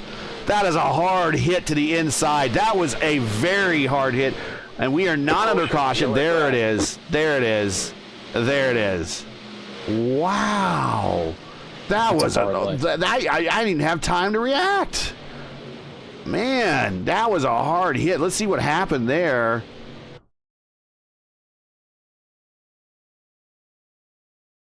And that was Austin Paul.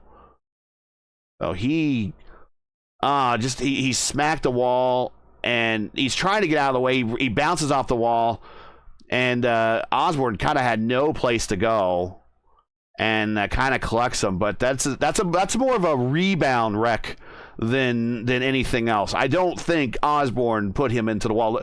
Now, Osborne, look, I mean, you kind of tell he's still frazzled a little bit because he's smacking the wall on the other end of the racetrack. So I know that was an unplanned contact.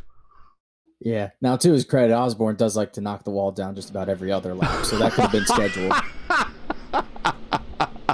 It's okay. Shots fired. My company's on the truck. I can say that. Shots fired here in the VRL. Dickerson now your leader. We miss a player. We miss a pass for the lead. Dickerson's our leader. Cawthon second. No, something's not right. We're gonna shaking out timing and scoring. Just Vaught now in 4th. There he is. He's on pit road. Yeah, pit road with the 6, with the 14 on there as well. This is not final stop. They probably have one more after this. They could probably get, well, I tell you what. It's Dickerson's at 32 laps, and he's staying out. He's banking on another caution, I think, soon. Yeah. Unless he missed pit road. At 32 laps and tires that old, I think he's banking on another caution to happen soon and then pit, and that might get him into a number. I think that's kind of what he. Okay, so we're going number racing, and this is something that I'm more familiar with on the IndyCar side of things, where we're always trying to hit a number. All right, so I think 40 laps, or even 46, 45 now, is a bit generous. They're probably about 10 more. They need in the tank in order to make that without having to hit pit road again. So he's trying to go as long as possible, hit a number, knowing that everyone else still has to stop. This might not be a bad idea if it goes green all the way. And he's going to have a set of tires in the bank, too. I'd say magic number here, get to, if there's a caution, about lap 117 to 120. If he can get that far and there's a caution around that time, he's set. Or if he can even make it to that point in general, he's going to have an extra set of tires in the bank, and 30-lap run at the end. If there's a caution with like 10, 15 to go, you put a fresh set of Goodyear Eagles on that thing, you're going to be a second and a half faster. That's going to make a huge difference. Whereas if Jess is, I'm assuming that he might be down to his last set, and some of the other folks that went down pit road behind him, he might have to use his last setup on his last pit stop for fuel. If Larry has an extra set, maybe even Cawthon too, and that could be a huge difference. At Dickerson's only had 2 stops, so I would imagine on each one of those stops he'd put on a new set of tires. So he has tires in the bank that he's going to use one more. He's got 4. They start with 1 in the car, 4 in the pits. So he's gone 2 stops. So he actually has a couple extra sets in the pits. Might not be bad if there's going to be a late restart. Cawthon, he's been in the pit road 5 times. A number of incidents on the racetrack, getting some sheet metal getting banged out on his truck, but staying out by virtue of that, he is now up to 2nd. Vaught, Robertson, Adamson, Goodenough all come the pit road, and they did their 3rd stop. Goodenough's on his 4th. As we see by the graphic, Hallinan in the top 10. He's made 7 stops today, putting his pit crew to work. Player still with that purple lap there.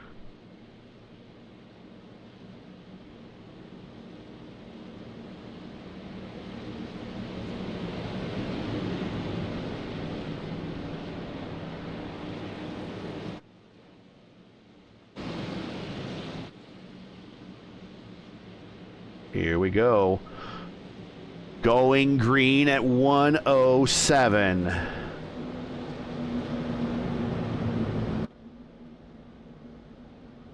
Green flag, green flag.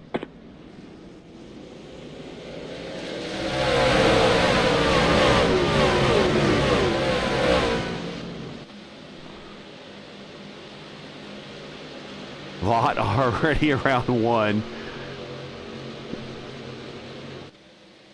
You just can't. Oh, truck's behind, and that's caused it again, and we're cautioned. Oh, that's going to get the 434. Oh, yeah. Alejandro's in that one. Oh, such a good day. Maybe a little bit. It doesn't have a lot of damage. Hopefully not a lot. This is, I tell you what, this is playing into Dixon's hands then. Absolutely. Yeah, Dickerson's definitely sitting in a good spot here. Heck, I would have hoped for another 5 or 6 laps of green flag racing, but might be able to get down pit road, have the freshest tires, and heck, you could even try and 2-tire it till the end. There is the entire speedway under caution. Let's see where our leader decides to, once he rejoins. Yeah, he's staying low on the racetrack. He's coming to pit road. So, oh, I love it when they make us look like experts here in the booth. We say he wants another caution soon. He got exactly what he wanted. He's coming to pit road by himself. He's going to lose a ton of track position. But, folks, he's coming to get a set of tires. He's going to have another set of tires in the bank. And if we stay green, well, which sometimes is kind of tough with this group, but if we do stay green, everyone else in front of us is going to have to stop one more time. And take a look at that, or think about this, Gary. He's going to have to put less fuel in his truck on that second stop than some of the folks are up front. That could be about a second difference depending on how much time is, or how much gallons have gone through. In the business, we call that a short fill. Yep. And that will make all the difference. Looking at the pit exit high above the Darlington Raceway. Putting lights here was probably the best thing for this place. We see those leaders coming down the back stretch. So I don't remember exactly when, but they did flip the racetrack. This is one of the first racetracks I remember they actually flipped. The back stretch used to be the front stretch used to be the back stretch. There used to be a big covered grandstand on the old main straight. Not there anymore. I just remember those from the old Bill Elliott winning the Winston Million videos. I was alive for that one, but I didn't watch it. Of course, a number of tracks have since done the flip. Atlanta, they did the flip when it was just the straight oval, and then when they turned into the tri-oval, or the quad oval, excuse me, that they flipped that, and then the unnecessary flip of Phoenix. I still don't understand why they chose to do that to Phoenix. That's just, I don't know. Just me being old. Me being old. And it looks like chat has put a fault on one of those wrecks. There is Vaught, your leader now. Robertson's second. Adamson's third. After he's banged it off the wall a couple times. There is the 14. He's going to go celebrate an anniversary, I guess, after this. If he gets on the podium and he doesn't mention his significant other in the interview, he's got a problem. He's going to have himself a problem. Tough scene. Yeah. Player up to fifth in that Marconi truck. Marconi does what they're doing now. What I've been doing for a while in the IndyCar series. They've been doing it for the trucks. They've been doing that broadcast to top split on Mondays. That has been very popular for them. We broadcast now the top split on Tuesdays. This week we're going to Texas Motor Speedway Tuesday 8:15. IndyCars at Texas. Not in real life, but still here on iRacing.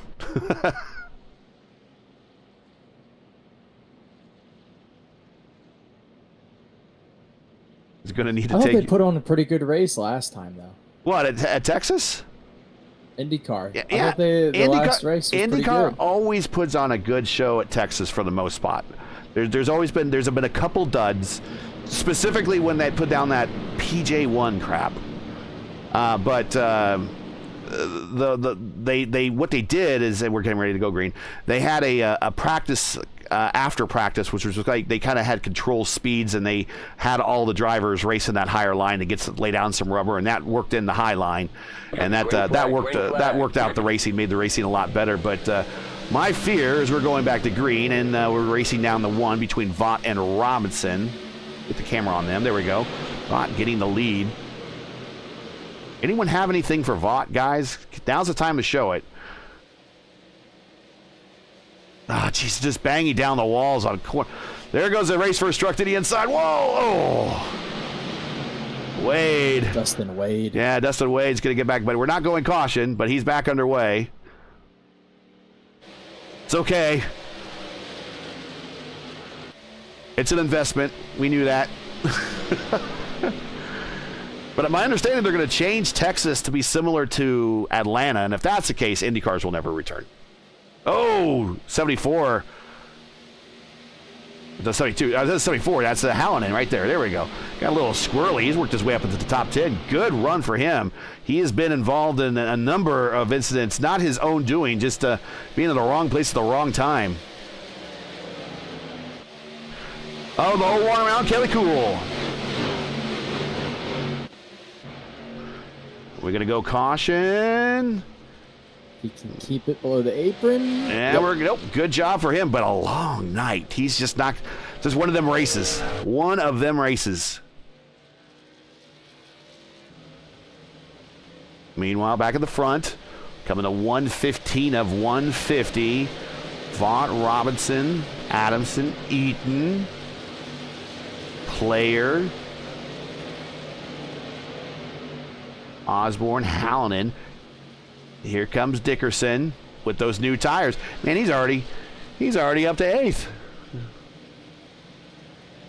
Question is, will he burn up his tires getting to the lead?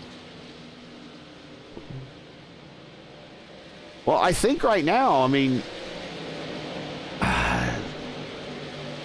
I don't see a reason to push. The only reason to push, a 14 side by side. Eaton moving to 3rd spot. Great move for him. Nice job. I think Player might try to get a capitalize on that one because I think Adamson had to lift a little bit. The thing for Dickerson is it just can't be any caution. And I think you're asking an awful lot of this group, even though the field's thinned a little bit. I think you're asking an awful lot of, not necessarily this group, just from this track. This track's hard. I don't care. You could put, this could be top split of Road to Pro, and they're still going to have hard time here.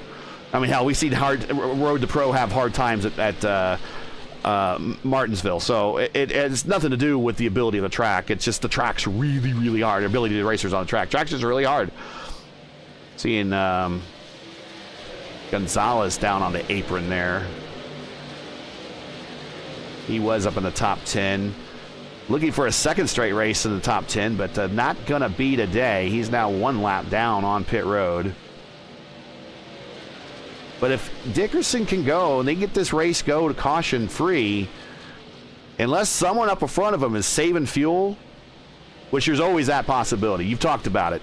Rincon, you said, is the guy that has the extra big fuel tank in his trucks all the time. I mean, he's back in... he's not in contention right now, but he's back a little bit further in the field. But if someone ahead of him, Dickerson, maybe they can make it. But I'm pretty sure Dickerson, if this goes caution free, is going to inherit the lead. Also, another thing you can look at too is who's going to short pit it. I would look around about, let's say 120, 125, maybe. So 130. Let me ask you. They're going to have to pit. Let me ask you on this one, and I asked Ricky last week because we don't really do it too much in IndyCar racing. When you're going to short pit and you're going to come and you're going to get at least one tank. So you got 2 tanks of gas that they put the fuel man typically puts in. If they're going to put in 1 gas can worth, is that enough time to change at least 2 tires on the right sides and then send yourself on a 2-tire stop with enough fuel to get to the end? Or do you just want to go fuel only? I mean, if you could go fuel and go a couple seconds, but tires are going to make a difference here, especially over a course of what should be about a 50-lap run or so, a 45-lap run, if I'm not mistaken. Okay. You definitely want tires because that, the extra 5-6 seconds, that could be a half second or a second a lap for a solid 10-15 laps. Do you ever think that you'll see the single lug impact wrenches and single lug tires on trucks as you do in the you see with next gen trucks or next gen cars? It'll be a really sad day, but it's gonna probably happen. I mean, once they start making these trucks look like a cyber truck, as we see Ted getting way out of shape trying to get to the bottom of Vaught for the lead. No, I really think that it'll happen eventually, but it is fun to see the duality of the tech behind the series. We have the single lugs, diffusers, and all the crazy tech on the Cup cars, but you go to the trucks and Xfinity cars, those things are still as they were almost a good decade ago. Dickerson around Hallinan. Move Dickerson up to 7th now. Just pacing himself to Osborne up ahead of him. I'll tell you what, too, another person sneaking into this picture later in the race is Eaton. Ted had some trouble in second place getting around Kelly Kuehl as he went another lap down. Eaton just ate that right up, and he's right on his bumper. Apparently, my overlay says it's the race is over because it's already listed Vaught as the winner. Ah. Foreshadow. Maybe. We'll see. We're going to have to review that.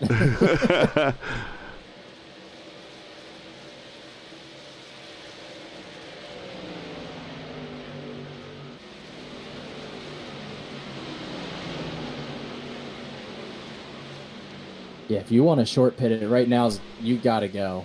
But here's the other thing, too, is if you do short pit it and there's a yellow, you're probably out of luck. Well, you'd get a wave around if everybody went down pit road ahead of you, but at the same time, you're going to go to the back of the tail end of the lead lap, and all you would do would be for nothing. But it's a huge gamble, but it could pay off if it stays green till the end.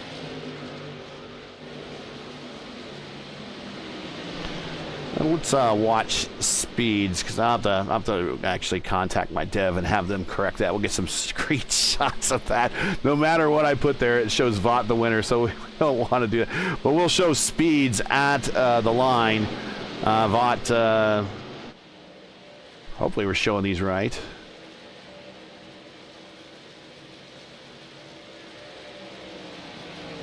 We're not showing anything right there. The ticker's not working. Only the...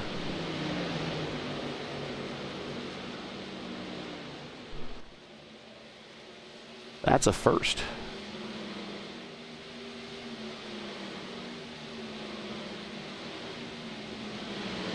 All right, so we do have we could do some other stuff here. We do have other timing that's going on. Vaught is your leader, so we'll update here. He has himself about a 4/10 of a lead over Robertson. Dustin Eaton, 1.7 back from your leader. Adamson, 2.4 back from your leader. Player, about 4 full seconds back from your leader. Osborne right with him. Cool. Wow. Dickerson, that's the last thing Dickerson really wants to see in front of him while he's just trying to make a number. Kelly Cool sideways coming off the corner. Big lift for Dickerson, but that's okay.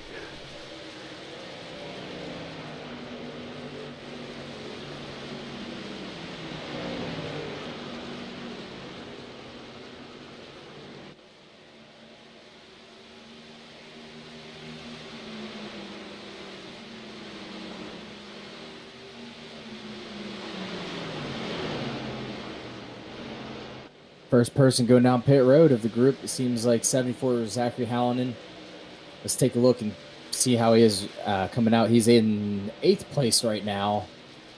Give it about 10 laps or so when the run goes on. It'll be very interesting to see how this shapes out for him because he's going to be in so quick.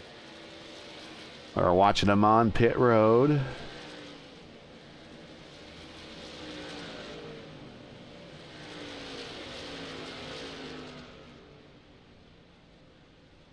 Coming down, going to get tires, at least right sides.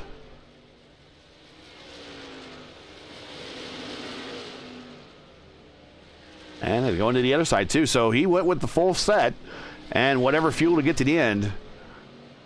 And it was a 14.4-second stop. Players coming down pit road this lap. Maybe 18. Bringing it on him there. Yeah, coming off that banking, so tough.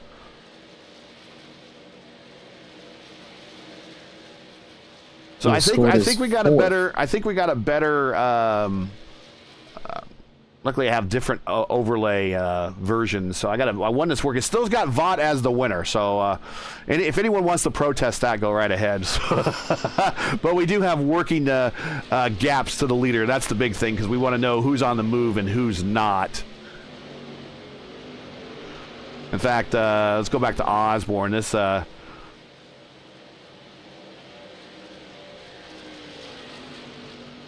Actually, no, that's not a.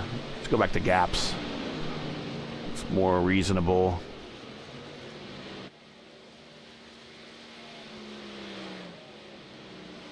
All right, so 133 of 150. Oh, Trevor Robinson, Adamson coming to pit road. They're called coming down off that. Oh, that is so tough to come down off that banking and then crank the wheel even harder to get it on the pit road. All the while, got to get down to a pit road speed limit, which feels like you're crawling as it is. Vaught staying on the racetrack. And his last lap was a 31-1. Yeah, he definitely wants to come in as soon as he can. Wouldn't be surprised if he comes in down here. Looks like he is dropping below the white line. He is one of the slowest trucks on the racetrack right now, actually. I just scanned the times.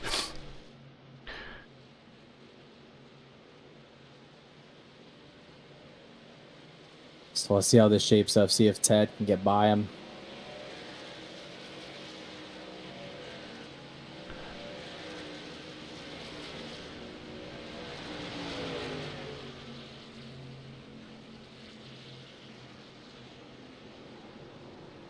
And we have to try to refire up the ATVO here again. This is...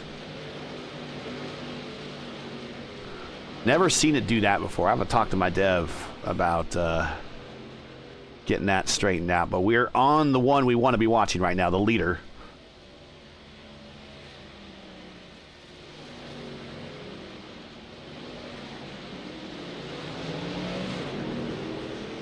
It's going to be pretty close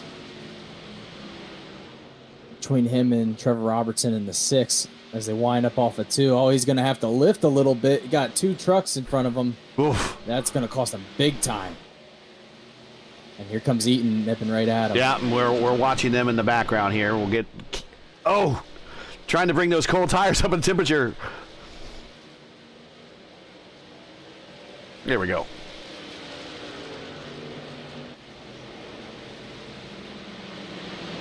He's there.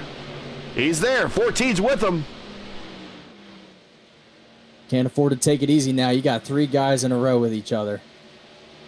Ooh, a little bit of blocking action there. Can't do that when you got 2 guys behind you. This is, folks, this is not the battle for the lead, but it's going to be the battle for the lead when these stops all shake out. 138 of 150 to 12. We're looking at 12 to go. Osborne is actually your leader. There he is in the 81. Wittenberg, by miracles of all miracles, the Maestro has composed his way up to P2 after having a couple of incidents on the racetrack and also getting stuck on pit road. Austin Paul, who bounced off the inside wall, is in 3rd. Rincon, well, we talked about him having the extra big tank. He's in 4th. Vaught now is in 5th. Eaton is in 6th. Trevor Robinson is in 7th. And they're going to make Jess's job a lot easier by racing each other. And John Deere truck getting out of the way. Oh, yeah. A little bit of trouble. Yeah. A little bit. How's about you? Yeah, a little bit of blocking is going to be all right on lap 138, but 150, I don't know. So Dickerson is now in 13th, so did he have to stop again? Or did I missed what happened there? He was going to be short on fuel regardless. Okay, so did he have to stop again? Okay, correct. So you got well, I thought he was going to make it on the way that he stopped at the end, but Okay. He's going to have fresher tires in them for sure. As long as he took at least right sides, he's going to be cooking. Right, I don't know if he's going to be able to get up to them, but he will be gaining a couple spots out of this. If there's a caution, he's in the best spot by far in the field. Yeah, that's for sure. So Osborne and these guys are getting back on the lead lap. This is not a battle for position. They're just letting him back on the lead lap. So he's going to let them on by. He's not at this point. He's not racing them. And is he coming to pit road right now? He's coming to pit road right now. So this probably is his best shot here. Was maybe needing a couple late cautions to extend the run. He's not going to be able to make it. How about Ricky?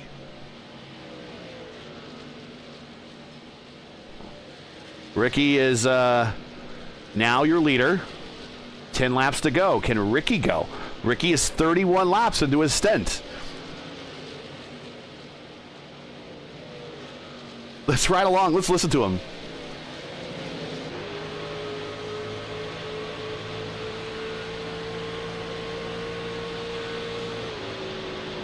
Oh, well, he is well off the pedal. Feather, feather, feather. If this was IndyCar, he'd be in engine map 5 for fuel economy. He's trying to do it. Can Paul catch him?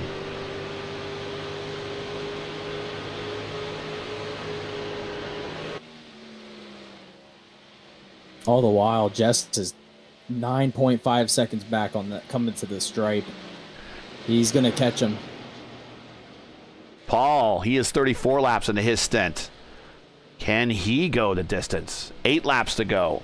Rincon, out of nowhere. You talked about this early in the race. I mean, you're a freak. You need to go out and buy yourself a lottery ticket, or at least give people the numbers, because you're a freaking prophet. Because here he is, third spot, 35 laps of his stint, though. And here comes Vaught. He doesn't have to. I mean, he could lay it down, just 100% throttle. Don't have to worry about anything, except, well, a little something. David Mayberry's in the way. See if his teammate gives way. It's about as good as he can do there, hugging up pretty respectably off the wall. Yeah, rule 1 about racing your teammate is don't wreck your teammate. And rule 2 of racing your teammate is you always refer back to rule 1. So here is Vaught coming up to Rincon. This is a battle for position. 6 laps to go. Paul now is the leader. Well, no, Ricky and Paul are, well, Paul came to pit road. So now Ricky is now back to being the leader. It's 5 to go.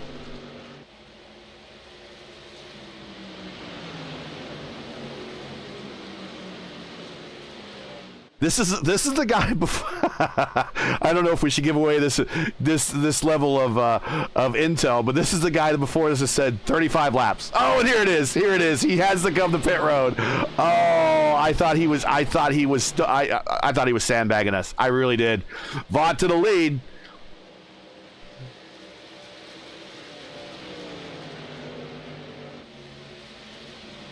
Robinson second. Rincon pit road. Adamson now up to third. So all those that are trying on the economy run, unfortunately, did not pan out. The gamble came up snake eyes. Eaton in 5th. Player in 6th. Dickerson back on the lead lap. Thought he had a shot, but he had to go for a little bit of a splash. He's now in 7th, but on the lead lap. Good enough. Back at 8th. Hallinan hounding him in 9th. And John Curtis has had one of a very quiet up and down race, but he is going to look, he's looking at a top 10 right now, square in the face with 3 laps to go. Vaught on the backstretch. Robertson's not letting him get away. Vaught trying to stay high, get a little momentum coming off the banking, down the backstretch, get a little bit of full run on that V8.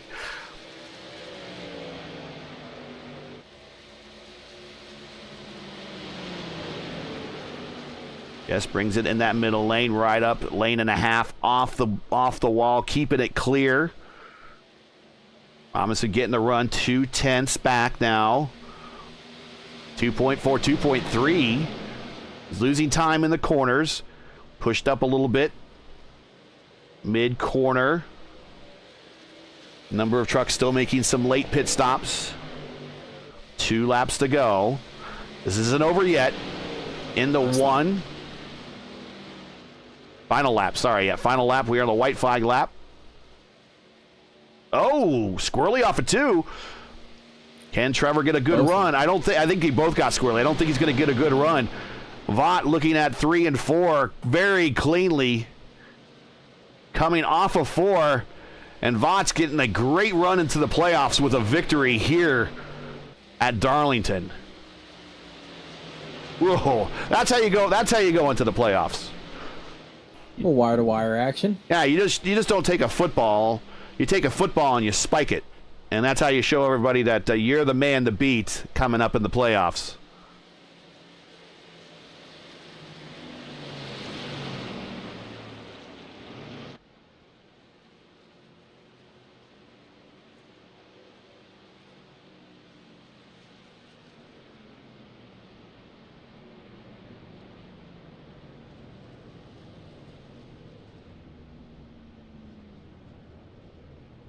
Everybody's coming to get the there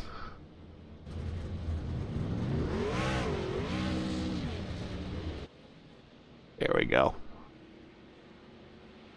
Just like that. Driver's track. Top 3. I'd say those guys are probably top 5, top 7 front runners right there in the playoffs coming up. That's going to be the competition. Anybody that wants to win a championship, myself included, is going to have to go through those guys.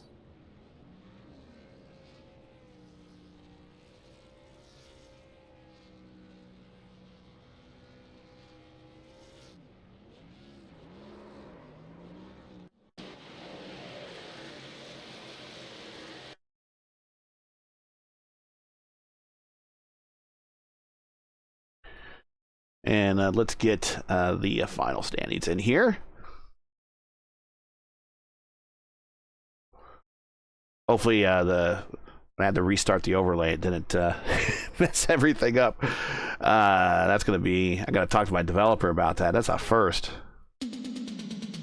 All right.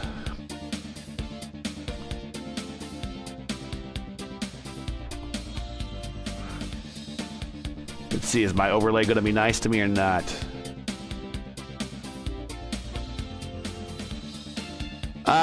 Kind of. Not entirely, but Jess Vaught dominated today. Led 128 laps. He did not do it on a one-stopper. I believe he did have 6 cautions for 24 laps, so I believe that is correct. So the rest of my stats here are a little bit off, and that's just because of the overlay prematurely showing just the winner and nobody else doing anything else. But Trevor Robinson second, Adamson third. Eaton in the 14 did a really good job bringing that to 4th spot. Larry Dickerson, I thought maybe he might have a shot here late in the running, but splash to go at the end. Raced her home 5th, though. Player 6th, Rincon 7th. Again, the genius here sitting next to me called his shot there very early on the 28 to finish well, and he did. Good enough 8th, Howland 9th, Osborne in 10th. Curtis, Vaught, Dobson, Paul, Wittenberg, your top 15. Fight, Mayberry, Hunt, Gonzalez, and Cool, your top 20.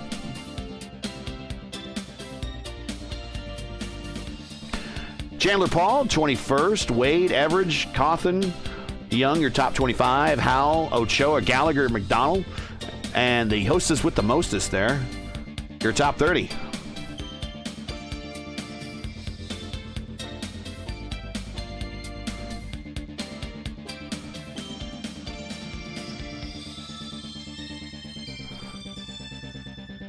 And let's see who we have. Do we have the focus driver? Do we know who that is? This is the 77 of Jacob Young. 77 of Jacob Young. All right.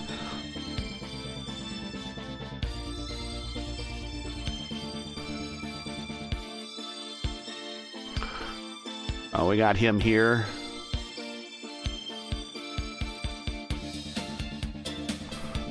And we'll check out. Bringing Jacob here in just a second.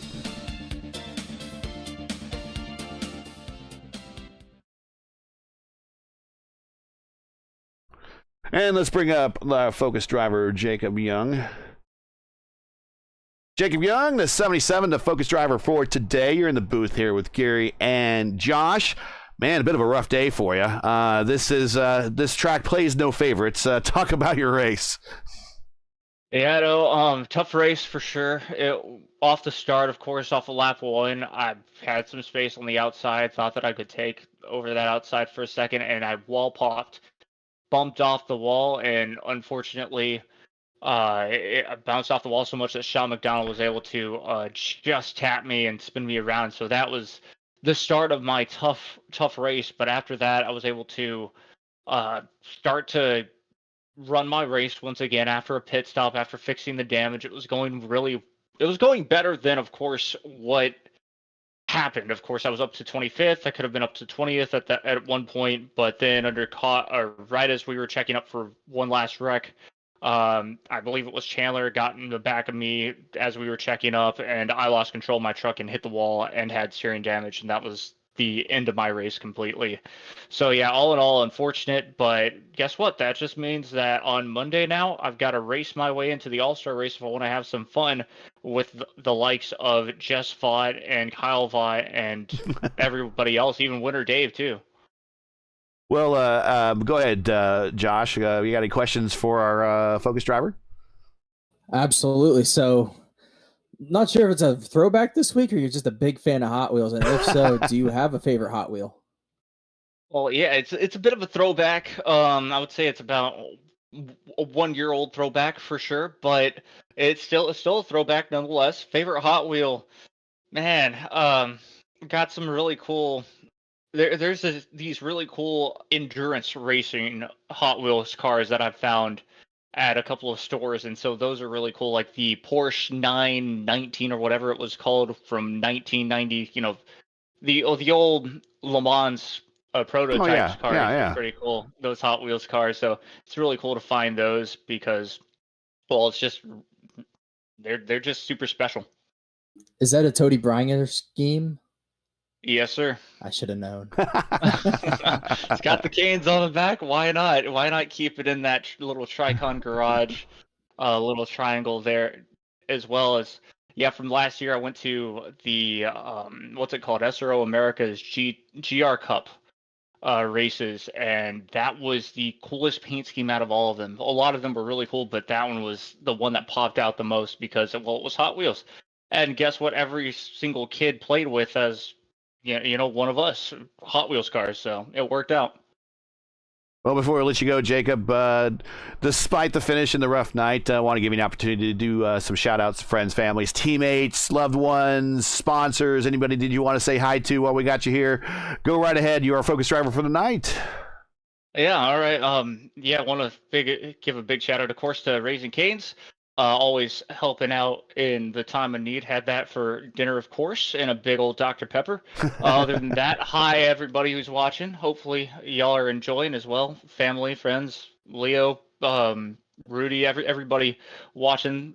Thank you all for tuning in. And, of course, yeah, it's always a fun time racing with these guys. And hopefully, we'll be able to get it done next week. And we'll be back here on Wednesday, hopefully, in the main race for the All-Star race. Should be fun. All right, well, good luck on the racing your way into the All-Star race and in the remainder of the season.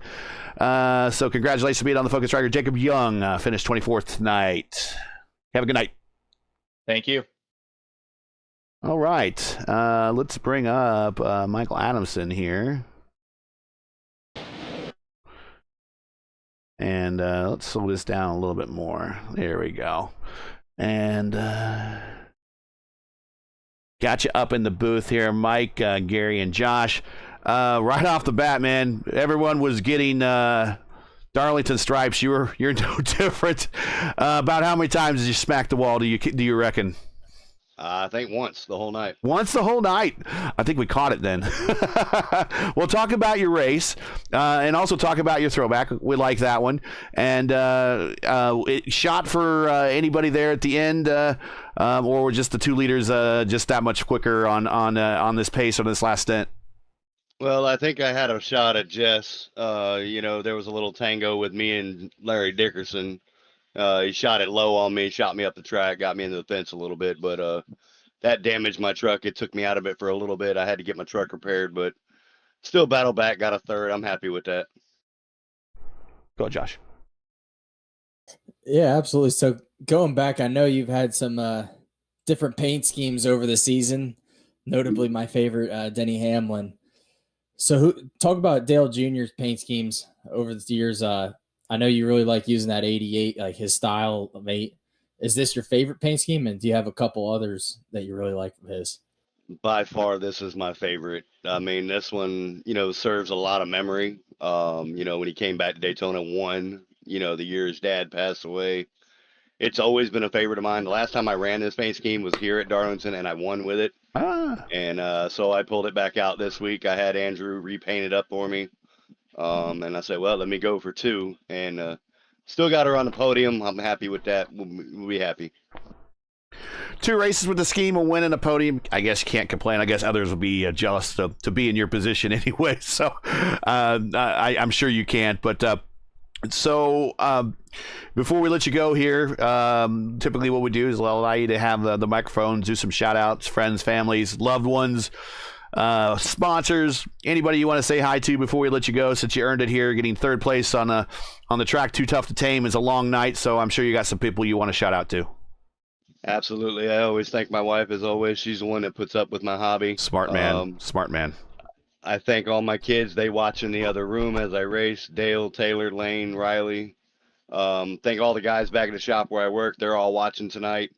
Hey, we brought it home 3rd. Can't complain. We'll go get them next week at the All-Star. Fair enough. That's about the best battle plan you can have. Congratulations, finishing 3rd. Well, good luck there at the All-Star race and the going through the playoffs. This is the last race we have here, so we'll catch you whenever the next one might be, but it's good to have you here on Race First. Absolutely. Thank you, guys. Have a good night. See you, Josh. See you, Gary. See you. All right. Let's bring up Trev here. And we got Trev in here, former series champ. It's the lone guy of that Cartoon Network livery of trucks that made it happen tonight, finishing 2nd on the podium. Man, we thought you might have a run in there at the very end, but just has this magic dust where he just sprinkles and kind of just pulls away. But still, despite everything and just battling through everything on this racetrack, which is so hard, you brought it home 2nd. You got to be somewhat happy about that. Oh, absolutely. I mean, I beat the heck out of it in the first 70 laps, the whole first half. I took my fast repair. I think it was around lap 70. Just I had 2 minutes of repairs, and I just couldn't climb through the field.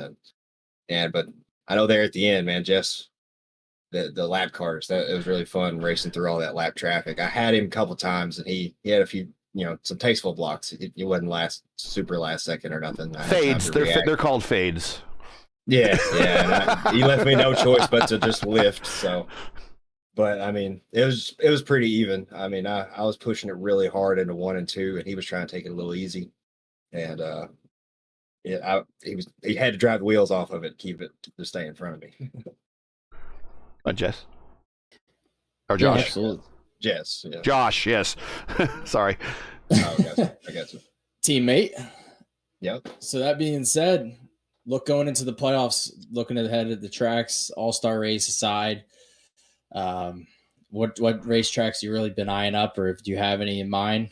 I haven't looked at the schedule. I don't even know what's next. He's just ready to tackle them one by one. Just give them to me. That's right. What is next week? Just curious. So you'll have the All-Star race in North Wilkesboro, and then after that you'll have the what is it? Charlotte? Yeah, Charlotte will have the our Coke 600. Oh, okay. Yeah. North Wilkesboro, I have only run it once. I don't remember what it was like. But I don't like short tracks, but I'm usually I find the rhythm pretty quick at them anyway, and usually finish well. But Charlotte, I don't know. I'd rather it be the road course. The road is my favorite. So you're saving up for Sonoma. Yeah. I don't know. Sonoma's so slick too. Seems like to me the only road course that has grip is the Roval. But anyway, I don't know. It's gonna be a good battle. Trying to advance and hopefully can bring it home to 80 watt. Well, before we let you go, shout outs, friends, family, sponsors, anybody want to say hi to, go right ahead. Just shout out to you in the booth. I didn't get to watch last week's, but I'm about to skim through this one. I was frustrated last week, losing connection and stuff. But shout out to teammates at ADY. Hated not seeing Josh on the track tonight, but it's good to see Ricky back. He hadn't raced in a while. And Jess and Lori for,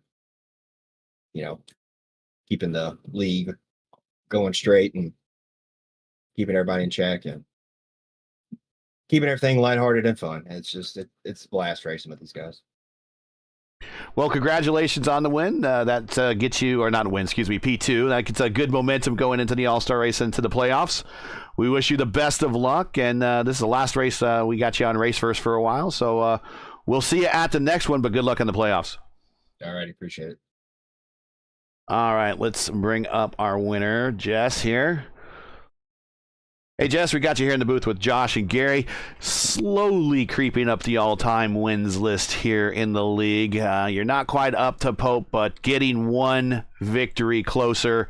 Another one here tonight on the track, too tough to tame. No one had anything for you really all night long. You kind of had this whole field covered. Talk about your race. I mean, was it just hitting your spots and avoiding the lap traffic, and was that it? And then, of course, getting on and off of pit road is always the toughest part, but I guess the other thing also when you race here is just staying out of other people's messes. Yeah, for sure. I mean, Josh can attest to this, but having a good qualification here is key. And then staying up front, definitely had an advantage by keeping my nose in the clean air. And then just getting, a couple times almost unlucky, but lucky on the lap traffic. And it was really playing havoc, especially at the end there. And I had Trevor chasing me down pretty well, along with the 14, I think it was back there. Mm-hmm. Hell of a race. I was fast. If I had clean track and we didn't have any cautions, I think I could have run away with it. But that just wasn't the case, man. But it was a fun race. Yeah, and looking at the lap traffic, do you think that you were punching more of a hole passing these guys for yourself, and hopefully it was sealing back up for, Ted and Eaton and Adamson behind you? Or do you think that it was the inverse of that almost, and it was it could be hurting you at times too? Yeah, Josh, I think it was about both, man. Sometimes I could hit them just right, and then it would hold them up a little bit. Other times I made the hole for them, and then they got even closer coming out of it. So it was, I'd say it's about 50-50 on that regard. Yeah, absolutely. Well, we know you're a two-time champ, and you're heading into the playoffs with probably the maximum most amount of a momentum you can have. What do we got for the drive for three? Is it there? Well, I can tell you the hunger and desire is definitely there, but the caliber of this league, I'd say my odds are 50-50. I mean, maybe that's pretty good. Maybe I'm actually overstating it, but these guys are not going to give, pardon me, they're not going to give me anything, and I would expect nothing less. So I'm having a great time. I'm just glad to be part of it again, and hope that I'm there for the championship and competing. That's all I can ask for. Well, before we let you go, and next stop is the All-Star Race, we let you do some shout-outs to friends, family, sponsors, the whole 9 yards. You got the mic. You earned the opportunity. Go right ahead. Yeah, thanks, buddy. So first of all, I ran Kel Yarborough's tribute truck tonight. So the Hardee's Kel Yarborough tribute truck was insanely fast tonight.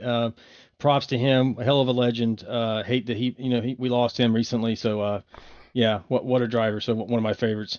And then also to Trevor Robertson and Mike Adamson, man, for racing me hard, racing me clean, and then their podium finishes.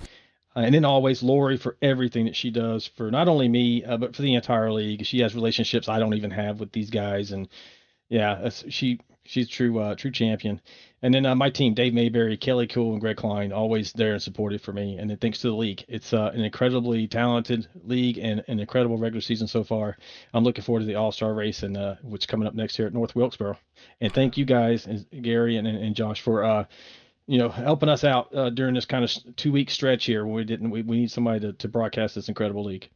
Well, thanks for having me. It's been my privilege.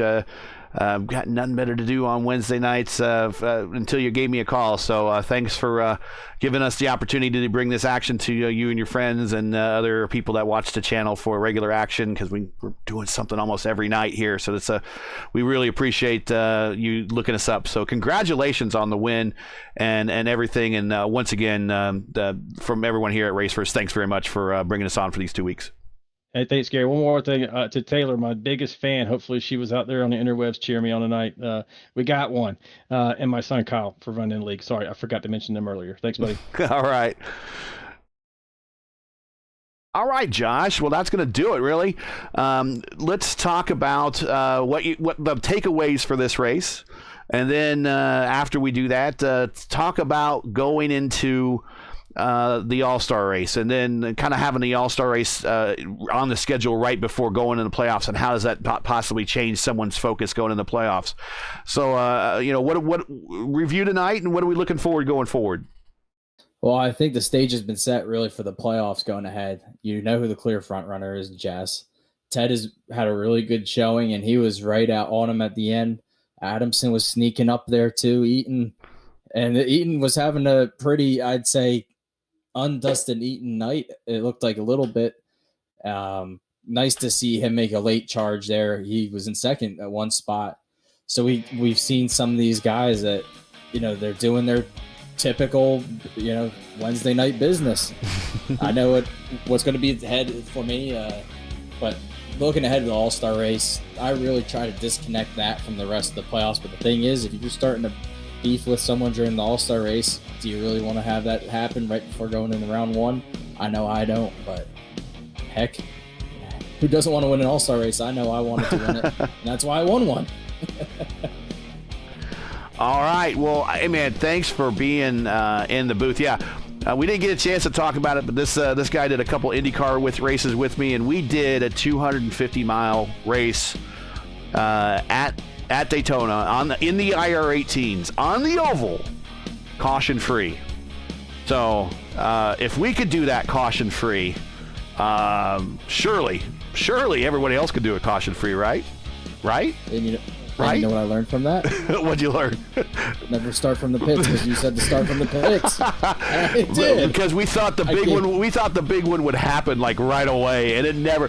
That was the remarkable thing. It's like half the field, a good portion of the field started from the pit road. Half of our team did, as a matter of fact, and the big one never occurred, and we were just never in contention. I think my computer locked up before gridding anyway, so I had to start like 5 laps down. So it was just. I'm glad to say I participated in such a race, but it was such a cluster anyways. It didn't pan out well for me, but it was good to have you as my teammate for a couple weeks. Shows that you definitely have the talent to drive an IndyCar, but we will be cheering for you on here in the VRL as we go through the All-Star race and into the playoffs. So that's it for tonight. Once again, your podium from Darlington, Jess Vaught, going with a maximum Mo going into the All-Star race in the playoffs, gets the win. Trevor Robinson second, Michael Adamson in third. This concludes Race First coverage of the VRL for this season. However, join the series next week in North Wilkesboro as the gang at AAA Broadcasting will return to bring you the All-Star race and through the rest of the playoffs. We want to thank the admin teams and drivers of the VRL for allowing us to broadcast Kansas and Darlington. It's been our honor to help out.